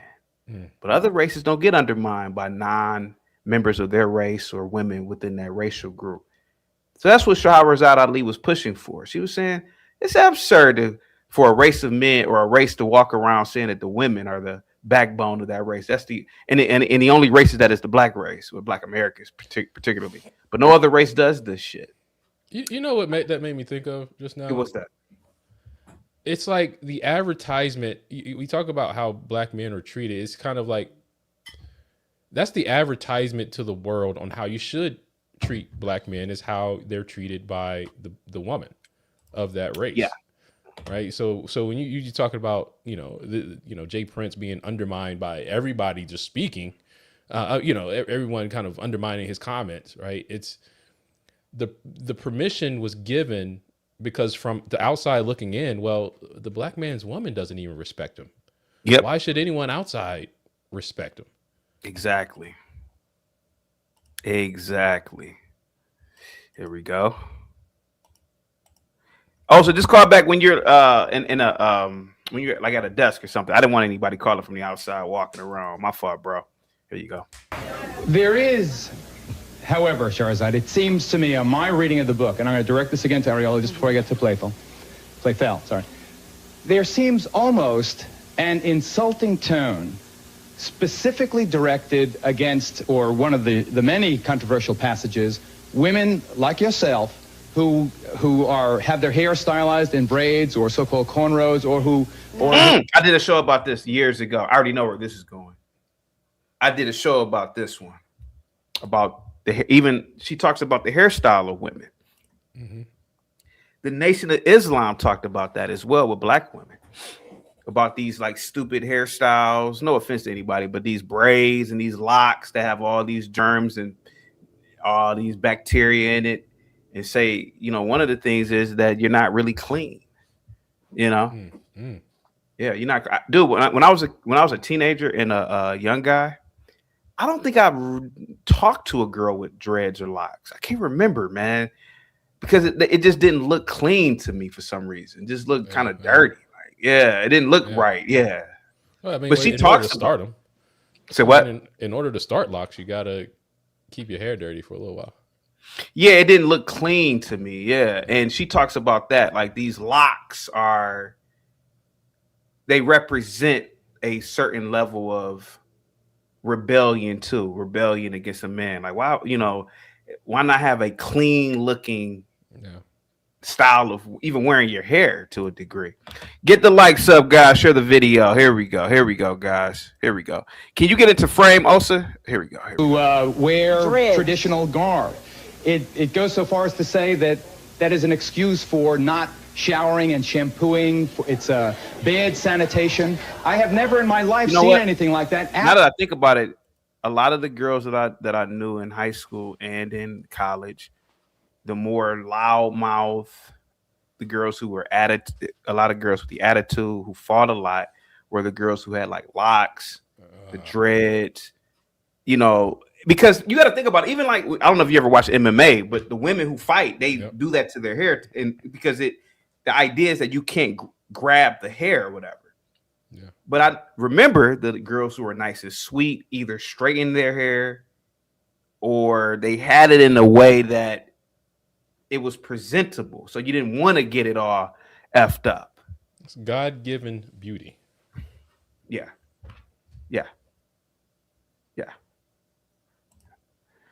Gabby, what's up, man? All right, here we go. Absent, I must say, writings from the KKK or some white racists. May I say something? How do you read it, Ariola, and then I'll let Shahrazad respond. Well, they called her Faison Love. That's some funny shit. They called this chick Faison Love. God damn, that's some ignorant. That's what ticked me off when I was reading the book. It ticked you off because you want to present to the world you are this strong black woman that can just do anything, but it's not attractive, to be honest. I mean, again, that's just what I think. I'm not saying that I don't want to offend anybody who has locks. That's a woman or whatever, but women should have their hair in a very modest way. And it's logic. Do you think that, okay, let's use Jamaica. Can you go to Jamaica? I don't want, you don't have to do it, but do you think if you went to Jamaica's parliament, you would see women with locks? Go to their parliament. Look this. I'm telling you, you go to any of these Caribbean islands and just go to their parliament. How come their political elite don't have their hair like that? Really? Just think about this stuff, man. You really got to think about a lot of this stuff, man. Here we go. I'm gonna look this up. Think about it, bro. Here we go. Dude, this episode made headlines. You don't remember? Well, you're probably too young. You're probably just too young. No, not you. Logic. Bro, how old y'all think I am, man? You're what? You're just coming up on 40, right? Yeah, I mean, I'm not 40 yet, but yeah. Yeah, that's what I'm saying. You're not there. Dude, I'm almost a decade older than you, bro. Right. Here we go. I was saying, no, okay. Till I got to that point. Then I said, what? She's definitely on the fence. Like, she definitely believes in everything Shahrazad Ali said in the book, but she's just one of those types that, she wants to put up the good fight. I'm almost willing to believe she's doing it for, she's at university, probably working on a PhD. She doesn't want to come off as anti-feminist. So she wants to be a feminist to all the liberals she's around, without a doubt. Republic Roll, what's up with the $5 super chat? This is why it doesn't pay to mammy. CT, will you play clips with payment incentives today? Sure, whatever you want to do. Here we go. Get the likes up, guys. You know, because I wash my feet and I oil them and I wash my hair, and I'm very particular about how I look and how I smell. And most of the Afrocentric sisters that I know are fashion plates. What we're trying to do is to set up a new. What we're trying to do is say that. I'm not denying that she doesn't watch her coochie, but I went to school with a lot of girls who got into that Afrocentric bullshit, and they stopped putting deodorant on. They started talking nonsense like, oh, our ancient ancestors in Africa didn't wear deodorant, and the white man puts chemicals in deodorant, and they have bushy underarms. What makes them any different than the white hippies? Same thing. I'm saying the exact same rhetoric. Same thing. Yeah. Oh yeah. Without a doubt. Ancestors were all natural, brother. Yeah. Without a doubt. Yeah. Here we go. Here we go. But typically, this type of lifestyle, she's talking about the majority of the women that follow that path end up being the stinky, incense burning naturalist. It's not. That kind of behavior breeds the very same thing that Shahrazad Ali is talking against, that rebellious nature. Guys, get the likes up. Oh yeah, Logic, showering, Gimpy, is just ritual, man. It's just ritual. Like ritual. You didn't take a shower in 3 days? You got to get your ass. I'm telling you, I've heard this nonsense before. 3 days, dude. I've met white hippie chicks in college who can take showers all semester and shit, dude. I knew a lot of white hippies like that too.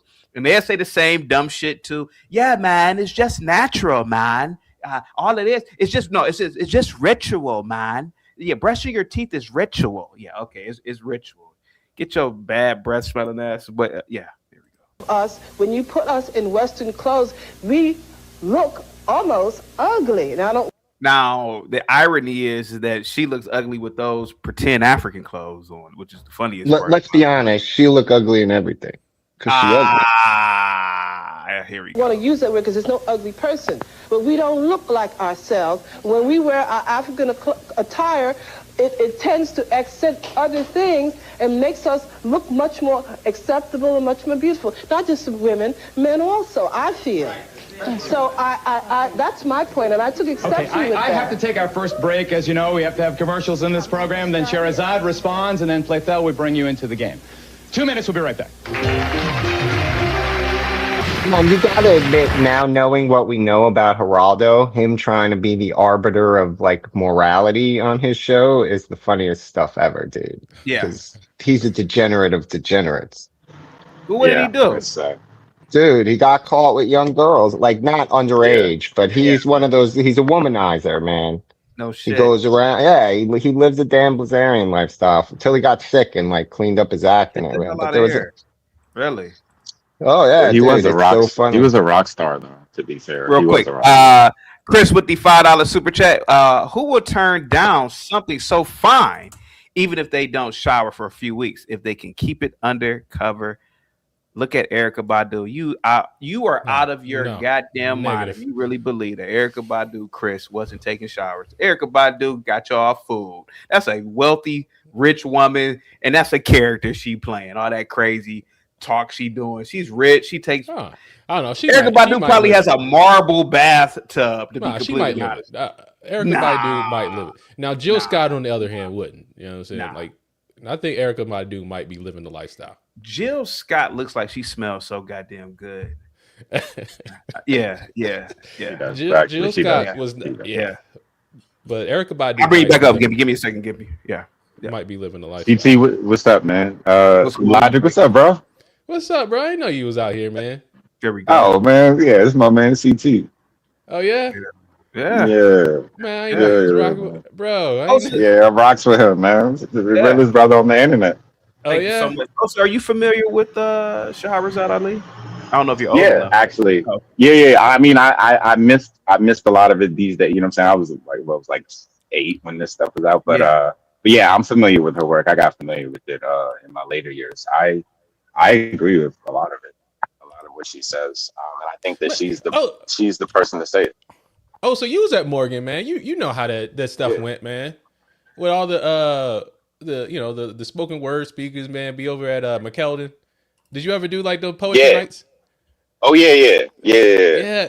But I didn't really get down with the Afrocentric chicks, like the smelly Jones. Like, nah, I like the pretty girls.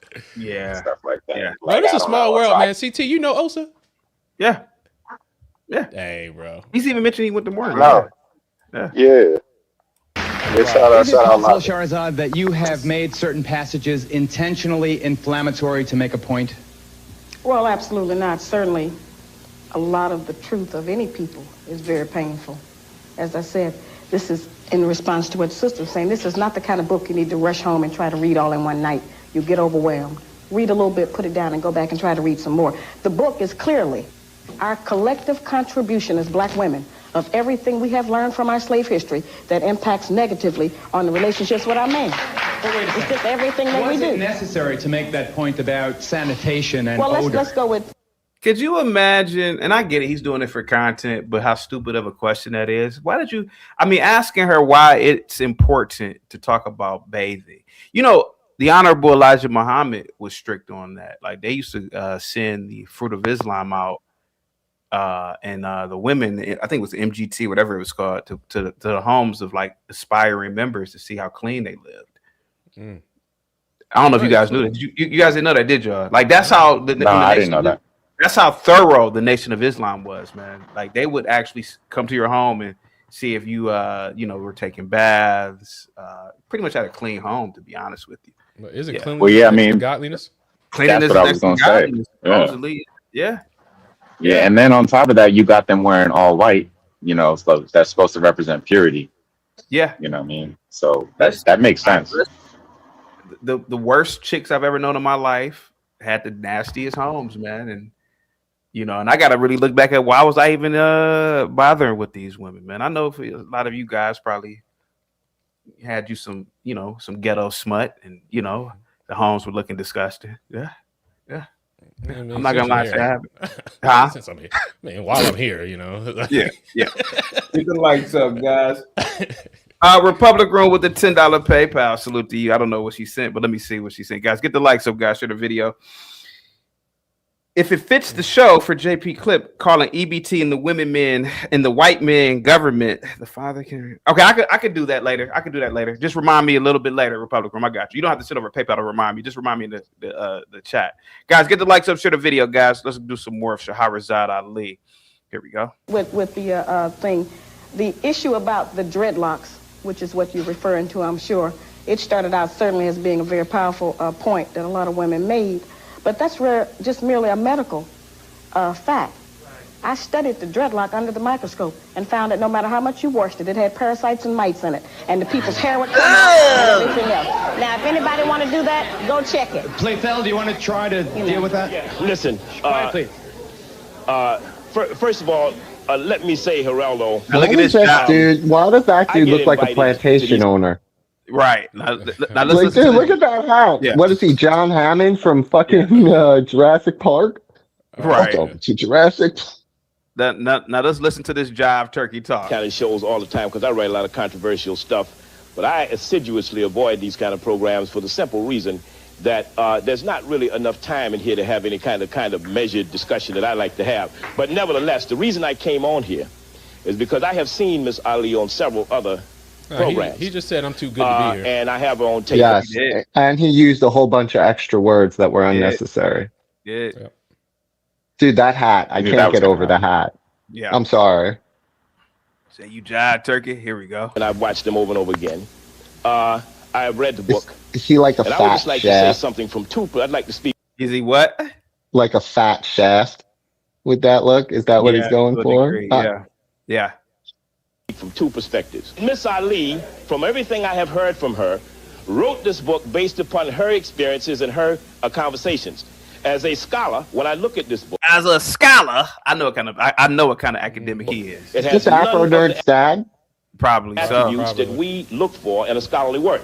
There's no scholarship and no what I can see as serious, nothing of serious intellectual lasting value here. You understand?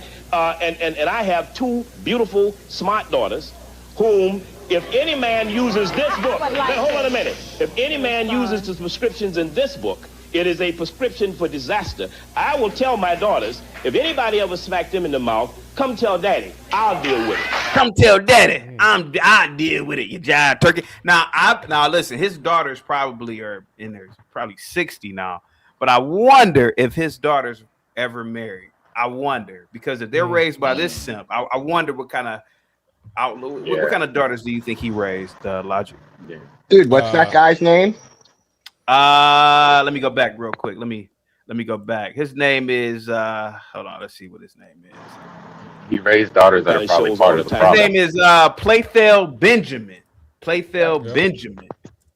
Yeah, jive turkey. Strong, independent black woman. That's the daughter. Playthell Benjamin is an independent public intellectual. He has been an activist in the Black Liberation Movement, a member of the W.E.B. Du Bois Department of the University of Massachusetts Amherst.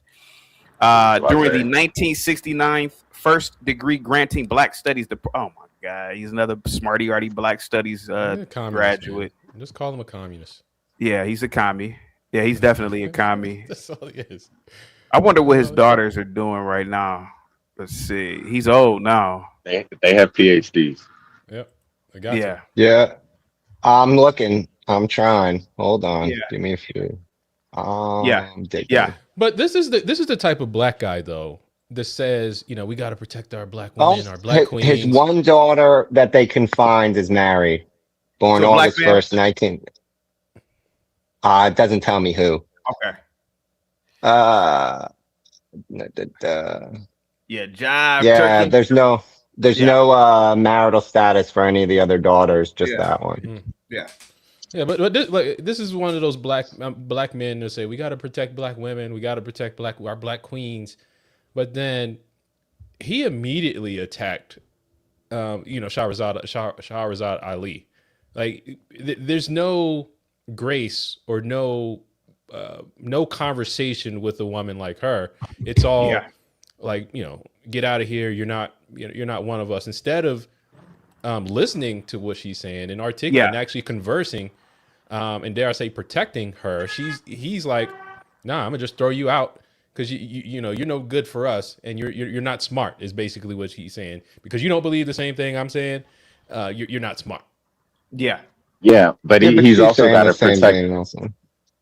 Yeah, and then he's also got to protect. He knows for a fact that the rest of the majority of women don't believe that, and they'll fight against that tooth and nail. So he's kind of got to. He's moving from that perspective. Like, he doesn't want to entertain it, because to entertain it would then cost him his friendships and relationships with the women around him. His wife, it'll probably be, it'll be a huge deal. And so that's what he's speaking from. He knows that everything that she's saying makes sense. And he works at a white university. I just want to point out, the other time we watched, when you showed Logic a clip of then and now, this is another proof. The conversation hasn't moved an inch. That conversation, it's exactly where it was during that interview. I'm sorry. The other day on Just the Guys, he showed us like something from the 60s and something from today. And it's literally nothing's changed, man. They're talking in circles. Like, my point of what I'm saying is he's doing to her what he's accusing her of doing, which it's the same thing. I'm too good to be here. She's also thinks she's too good to be there, but she has a message, right? Just like him. I'm here because I got a message to tell. They talk in a circle around each other. They're never going to move the needle. Neither party cares what the other one really thinks. They're just trying to win. I write a lot of controversial stuff, but I assiduously avoid these kind of programs. That's extra, dude. He used that word knowing that the audience won't know what it means. Yeah. I assiduously use this kind of stuff, you jive turkey. Here we go, guys. Get the like, sub, share the video. Okay. Reason. All right, John Hammond. There's not really enough time in here to have any kind of measured discussion that I like to have. But nevertheless, the reason I came on here is because I have seen Miss Ali on several other programs. And I have her on tape, and I've watched them over and over again. Not because he's met her. I have read the book. And I would just like to say something from I'd like to speak from two perspectives. Miss Ali, from everything I have heard from her, wrote this book based upon her experiences and her conversations. As a scholar, when I look at this book, it has none of the attributes that we look for in a scholarly work. There's no scholarship and no what I can see as nothing of serious intellectual lasting value here. You understand? And I have two beautiful, smart daughters whom, if any man uses... These are all very emotional. Yeah. This is all very, like, for a guy who's trying to say there's no scholarship, that would mean his next statement is I don't see you citing any known, basically the white man. Intellectuals. He's looking for her to have cited from the white man. No, I mean, arguably, he's just looking to even say there's a citation in the book. He's trying to make it that she's obligated to write it like a white paper, right? Like, she's not. She can write it. However, it's a self-help book for nothing. If you want to reclassify it to something that we accept today, she's just offering her version of self-help. Why does it have to be scholarly? There we go. Yeah. Hold on a minute. And on top of that, she's talking about base behavior. She's talking about base level behavior. She's talking about base level women. She's not talking about intellectual women. So there's no reference to her. Dude, this guy just wanted to come up here and yell at her in the name of his daughters. That's all he wants. That's his whole, he's telling you it. He's like, but I came up here with a reason. I seen her, I heard her, I obsessed over her tapes. Yeah. You jive, turkey. That's what he, here we go. All right. Prescriptions in this book, it is a prescription for disaster. I will tell my daughters, if anybody ever smacked them in the mouth, come tell daddy. I'll deal with it. See? I'll deal with it. I totally agree with that That's where I'm at. You know, when I imagine that scene, it's the dude pops the daughter, she goes running over daddy, daddy comes over, dude pops daddy, and where does he run? Right. So you come tell daddy.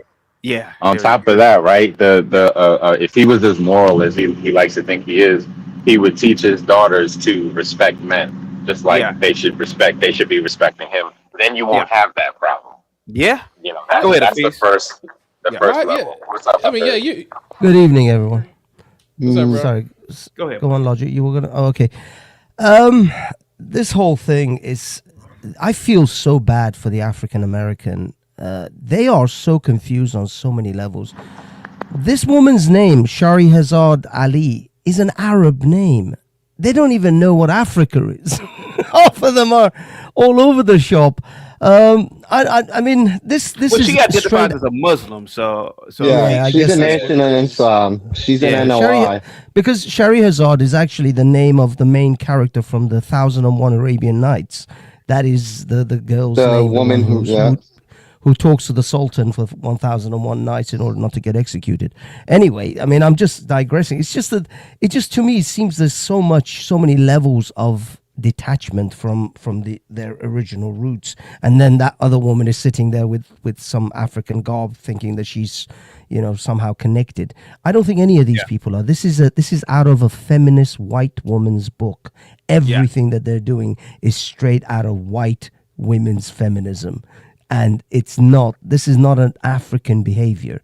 No one on that stage is behaving like an African, because I dated African women. I don't date black women that are born in Britain or born in America or born outside of Africa. I've only ever dated women from Kenya and Zimbabwe, because they are actually African women. They behave like African women. They have the temperament of women from the continent, and I like that. I like the fact that they're not, I don't know, this arrogant chip on their shoulder kind of behavior.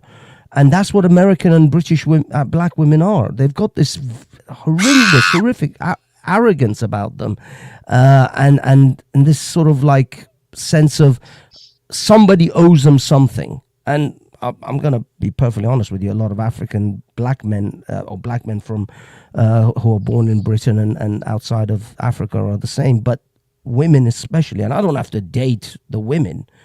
I don't know about you guys. Isn't it incredibly off-putting to have this wannabe masculine individual woman that is just unpleasant. It's uncooperative. Are you talking about the Pan-African woman or Shahrazad Ali? Well, dude, no, I'm no, not I'm going to talking talk about to her all of on these like African women of the diaspora. I haven't come across one that is pleasant to want to date, to want to actually build a life with. African women, I can. Women from the continent are very different.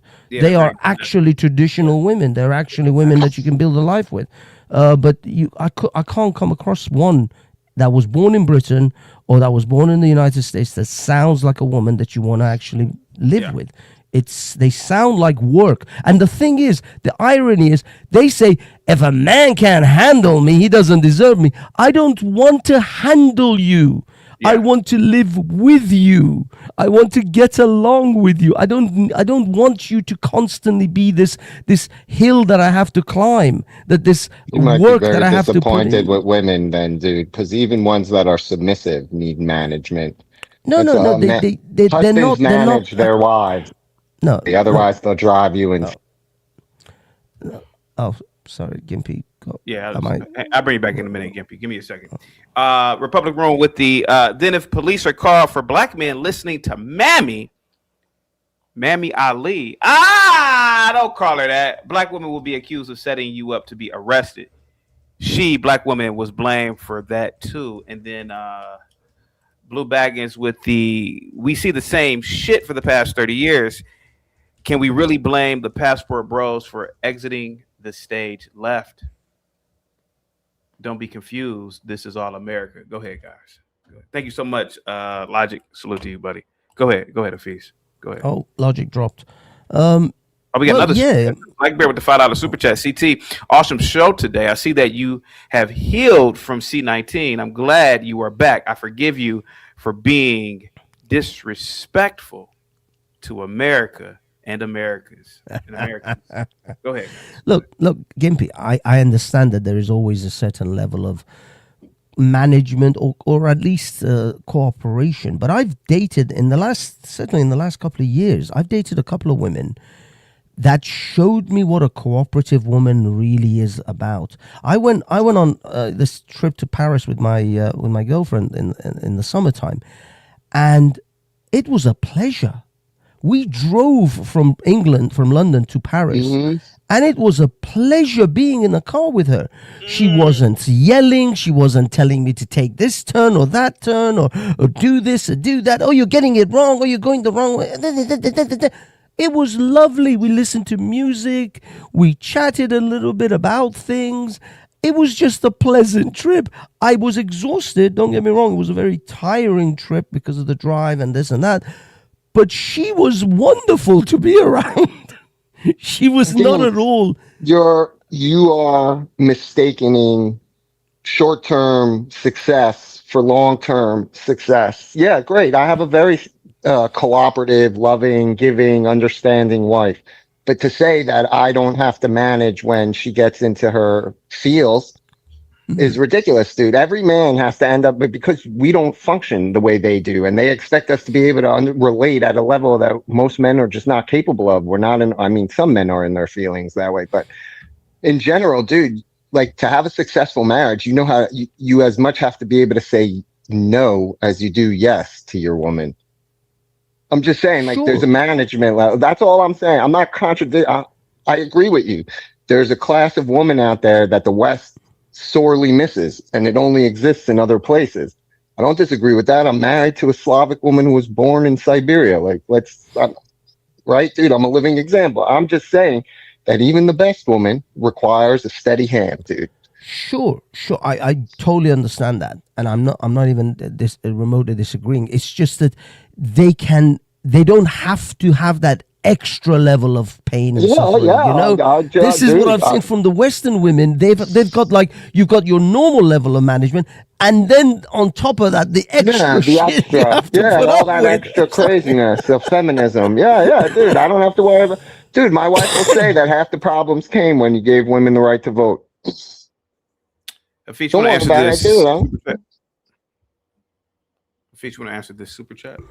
Hafiz, why would you expect Western women to not act as Western women? Well, I mean, there was a time when Western women, Western quote unquote women, were not this way. I mean, you know, I can imagine, although I don't know directly, but I would imagine the women of the sort of first of the century, you know, the turn of the century, the 20th century, were not this way. I don't think a lot they of them were. were suffragettes. I mean, that's suffragette. That time frame is feminism's birth. The late 1800s, Yeah. early 1900s, a suffragette fighting for the right to vote, property right. I'm just The thing that's is, look, actually women have had. I mean, like in Iran, women have had property rights before they did in Europe. yeah. So certain levels of things and rights and privileges can be afforded. I mean, if you actually even go back as far as the 7th century, if you think about Khadija, which was Muhammad's first wife, this is the 7th century Arabian Peninsula. The woman was a merchant. The woman was richer than Muhammad. Muhammad, in fact, married up. Oh, So he did? yeah, he married up. He was just an orphan merchant, orphan boy who was being raised by his uncle, who was kind of a merchant around the Arabian Peninsula. Orphan, not orphan, as in he didn't have a dad. He still had his mum, but he was essentially raised by his uncle.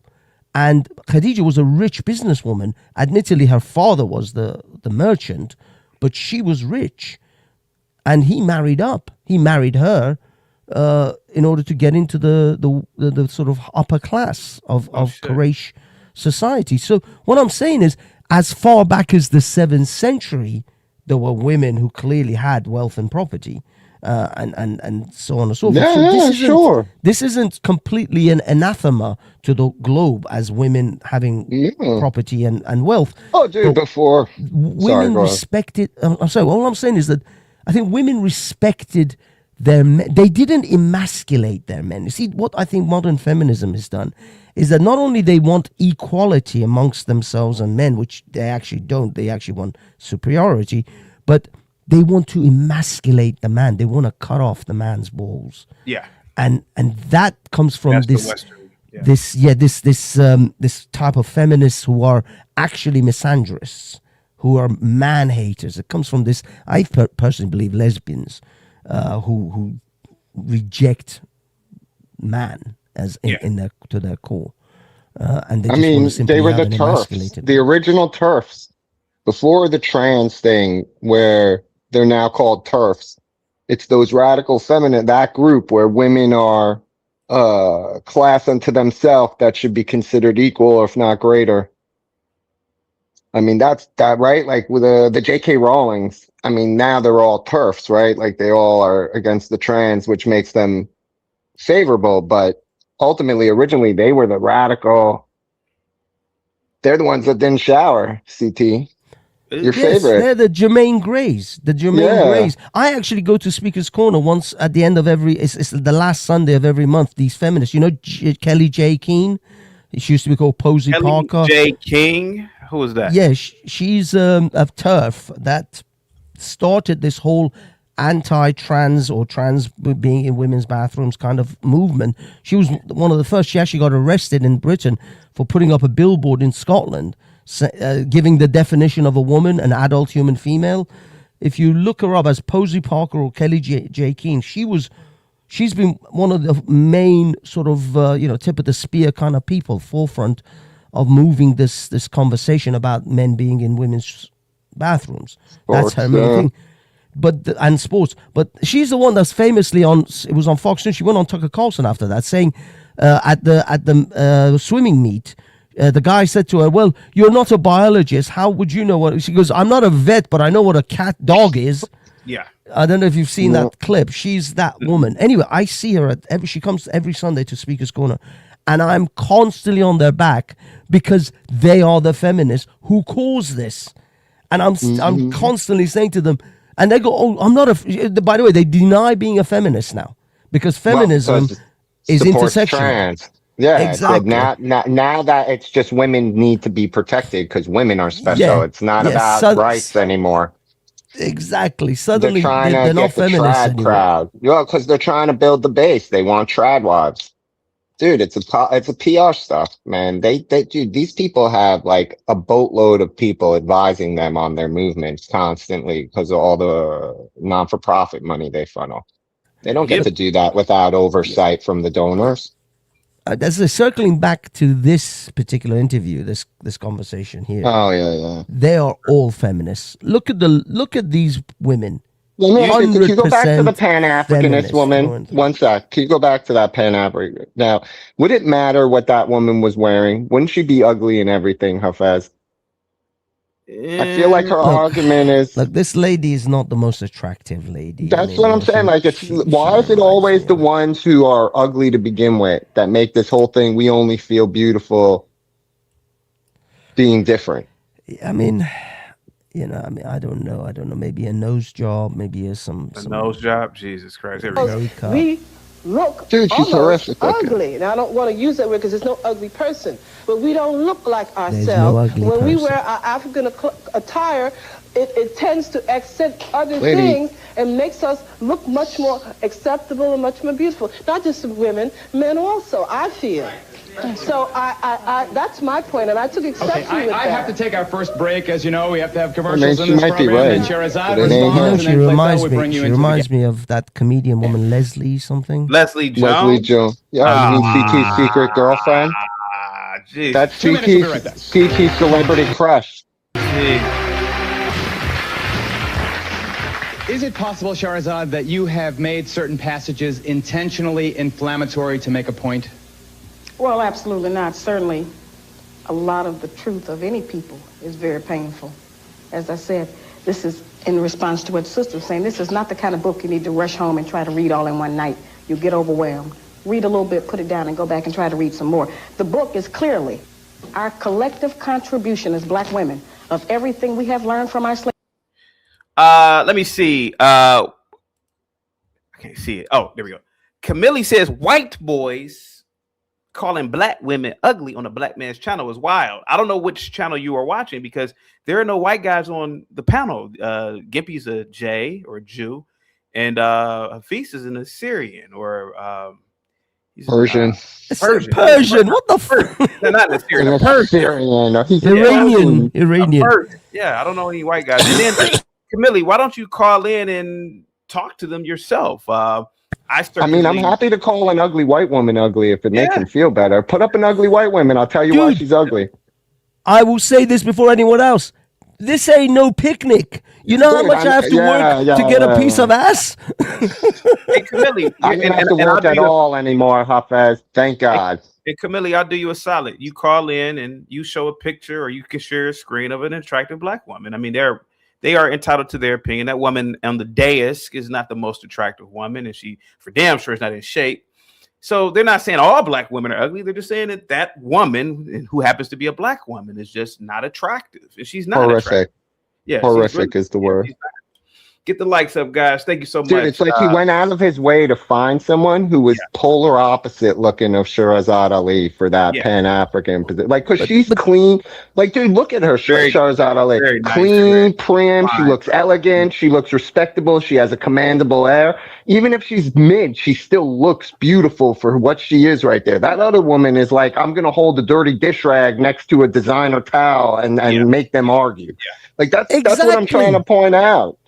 That's Shahrazad, actually, you know, she's a Muslim and she's wearing a hijab, believe it or not, but it doesn't look like a hijab. Yeah. Her hair is covered. Yeah. That is a hijab that she's wearing. The hijab is just the hair part. It's just but the hair it's the covering. way she's wearing it, though. Look how incredibly she put it together. That is very clever and very nice. Dude, again, that's what I'm saying is like, it just feels like a Geraldo thing. Right? Like, he's going to get her. He's going to make her look fantastic, even though the whole time he's going to try and play moral arbiter. But it's not like any of those people compare. When you do side-by-sides, they all look like cartoons next to the real-life picture, right? It's like a cartoon character, and it's just Shahrazad Ali, this elegant woman sitting there. I'm sorry. Like, it's hysterical to me. I find it very funny.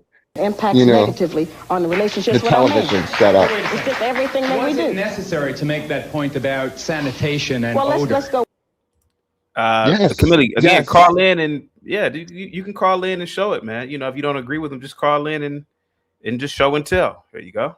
With the thing, the issue about the dreadlocks, which is what you're referring to, I'm sure, it started out certainly as being a Do you very think powerful this is true? What point that a she's lot of about to women say? made.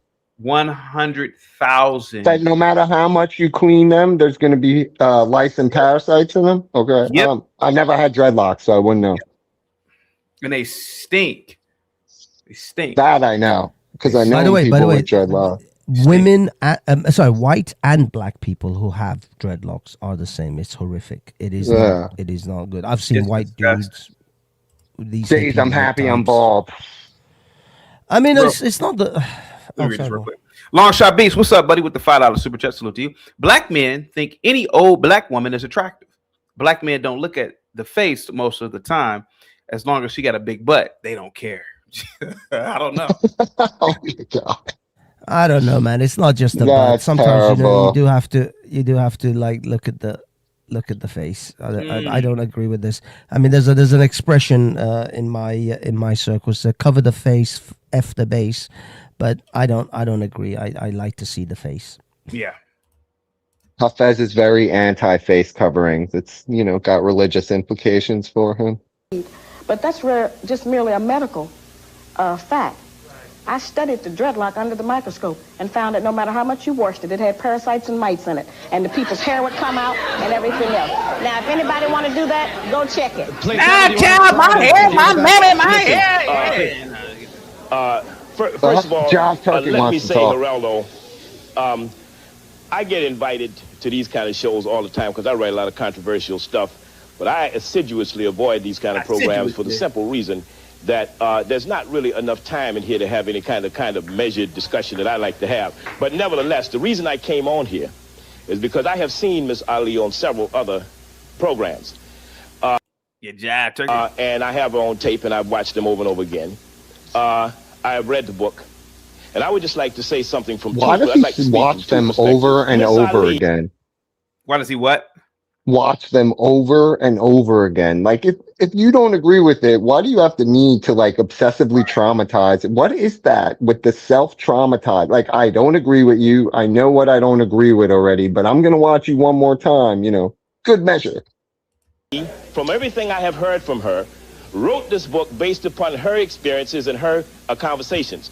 As a scholar, when I look at this book, it has none of the attributes that... I can tell you this, you're not a scholar when you call yourself a scholar. Hafiz, a lot of this dumb shit was going on in the 90s and the 2000s, people walking around. They told us when we were in college, call yourselves scholars. A motherfucker with a general studies degree is calling himself a scholar. I mean, walking around campus majoring in utter bullshit. Oh, I'm a scholar.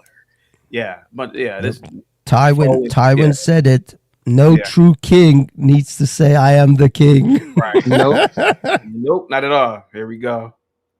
We look for in a scholarly work. There's no scholarship and no what I can see as nothing of serious intellectual lasting value here. You understand? And I have two beautiful, smart daughters whom, if any man uses this book, hold on a minute. If any man uses the prescriptions in this book, it is a prescription for disaster. I will tell my daughters, if anybody ever smacked them in the mouth, come tell daddy, I'll deal with it. Come tell daddy, I'll deal with it. And when he says that, all I see is that cartoon, right? Like on the conveyor belt. He slaps the kid, then the daddy, poof, and then it rotates around, the daughter, the dad, dude, like that's cartoonish behavior, man. It really is. Yeah. Like, I'm supposed to take you seriously as a scholar, but you're like, and you're saying, like, dude, not scholarly approach to any of that. Yeah. John Hammond or the fat shaft. There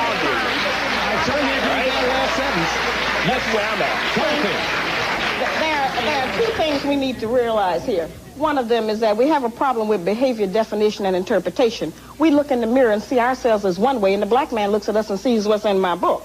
Now, the other thing is that our so-called educated class has failed us. Yes, they have. All right. Now, they have failed us Because in all of their so-called scholarly studies and journals, none of them as a group have ever come up with something to put the Identify agenda like yourself and this tell book us why you has. agree. Yeah, my name is Saeed Salahdin, and I agree with 100%. And one of the things I would like to say is the reason why so many young people are reading that book, and a lot of y'all reading the book, is because it's not scholarly, it's right to the point.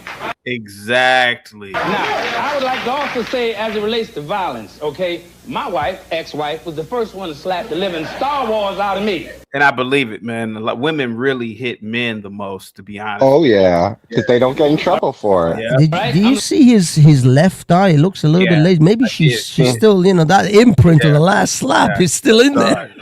Laying down on the couch, and she slapped them Star Wars out of me. Now, she may have had a reason. Now, how was I to respond? How was I to respond? Should I respond the way I do another brother if he slapped me in my face? Should I use the closed fist, or should I have smacked her? Because I'm going to do something. What'd you do? Point that I'm not going to say. But the point... I'm not going to say, brother. Hold on. I'll say one thing. I walked around... That's how you know he did for something. about 1 hour.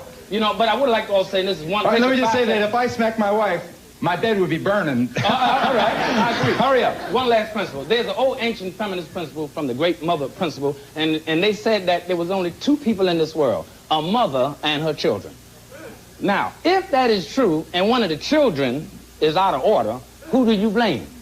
And I think it's an honor if I was a woman and all the blame was coming at me, as some of y'all say. I would take it as an honor because it shows my responsibility. Like if a building... responsibility. Don't you think it's a bit of a cop-out that he doesn't tell us what he did after the woman hit him?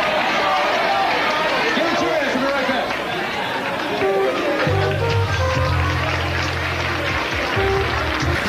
Do you agree? Do you disagree? Is this inflammatory? Is this to the point? I agree. I think it's to the point. And you are? I don't agree with everything in there. I'm J.R. Long. I don't agree with everything in there. And I think it's upsetting for me to see points being taken out of... Now, I wonder at home, does he talk like that?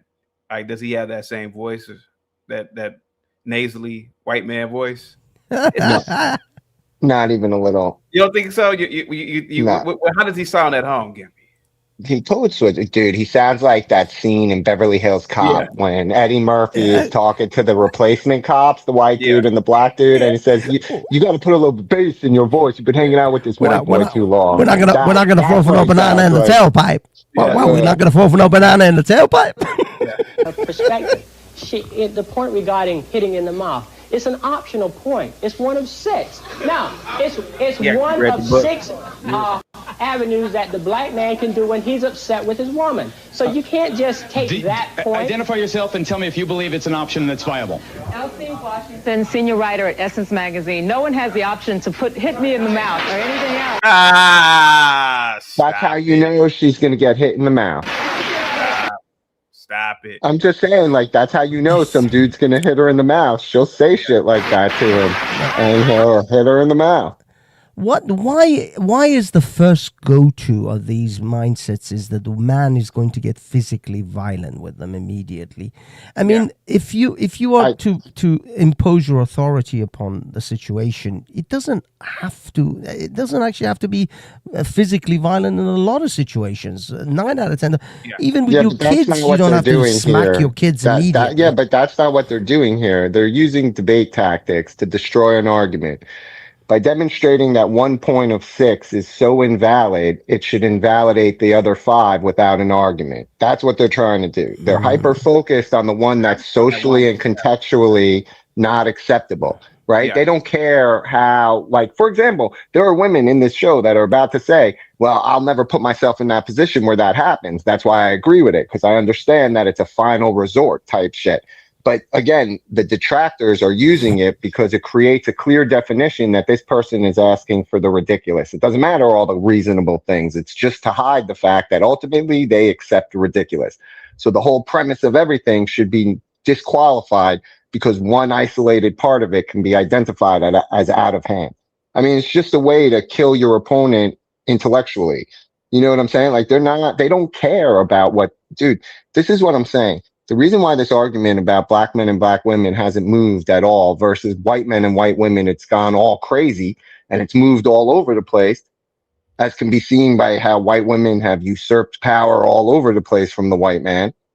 They talk at each other. They're only interested in defeating each other. It doesn't even matter if they gain anything. They just want solely to be standing at the victory at the end of the debate. It's not about policy or solution. If it was, the needle would have moved somewhere in 50 years, 40 years. White women decided a few years ago that there needs to be this drastic divide and we got to push out all the women who won't accept the trans. And all of a sudden you have these, like we were talking earlier, you have the TERF and the new modern radical feminists. The TERFs are so desperate for help, they're looking to trads who were their enemies a few years. You see what I'm saying? Their conversation, white women conversation with their, the genders moves all over the place. The piggybacking from the LGBT community, they don't piggyback on the black conversation. They piggyback on the white conversation, man. The black conversation has been in neutral. Go look. I'm not a scholar at it. These guys keep showing me clips from then and now and in between, and everybody's saying the exact same thing. Literally like the same things. They're arguing if it's still okay to hate your wife. They're arguing it's still okay for that or the other. Nothing has changed. I mean, it's a bigger business now. They make a lot more money on the fact that it's in neutral than they ever did. So why would they ever move it out of neutral? But like as an outside observer, I have no vested interest, especially personally. I mean, I'm happy. I have a wife. I don't have to deal with that shit. I don't have to date or be involved in the singles land anymore. But these conversations move on. Again, from a purely race perspective, the white, male-female conversation has gone all over the place. African-American, right? Like, let's be very clear. The Western black conversation between men and women has not moved. They're talking at each other the same way they were since the 60s. No one has changed. No one's minds have been, some people shift sides, other people go to the other side. But the conversation hasn't changed and the needle hasn't moved. You're exactly where you were in 1968. I mean, one thing though, Gimpy, I think men, especially in the last 20 years, I can see men's behavior in these Western countries has moved, has at least shifted, because men have realized they're not going to win the argument, so they've shifted their behavior. We've got groups like the MGTOWs, we've got the Passport Bros. So that existed. I'm sorry, I'm not disagreeing that it's re-evolved and it exists and it redefines itself, but in terms of that conversation and the needle moving, those guys existed in 68. Go watch the episode of Just the Guys when they show us the news thing from 68 and then the dating thing from 2025, the black dating show with the balloons and how that like feminist girl went crazy.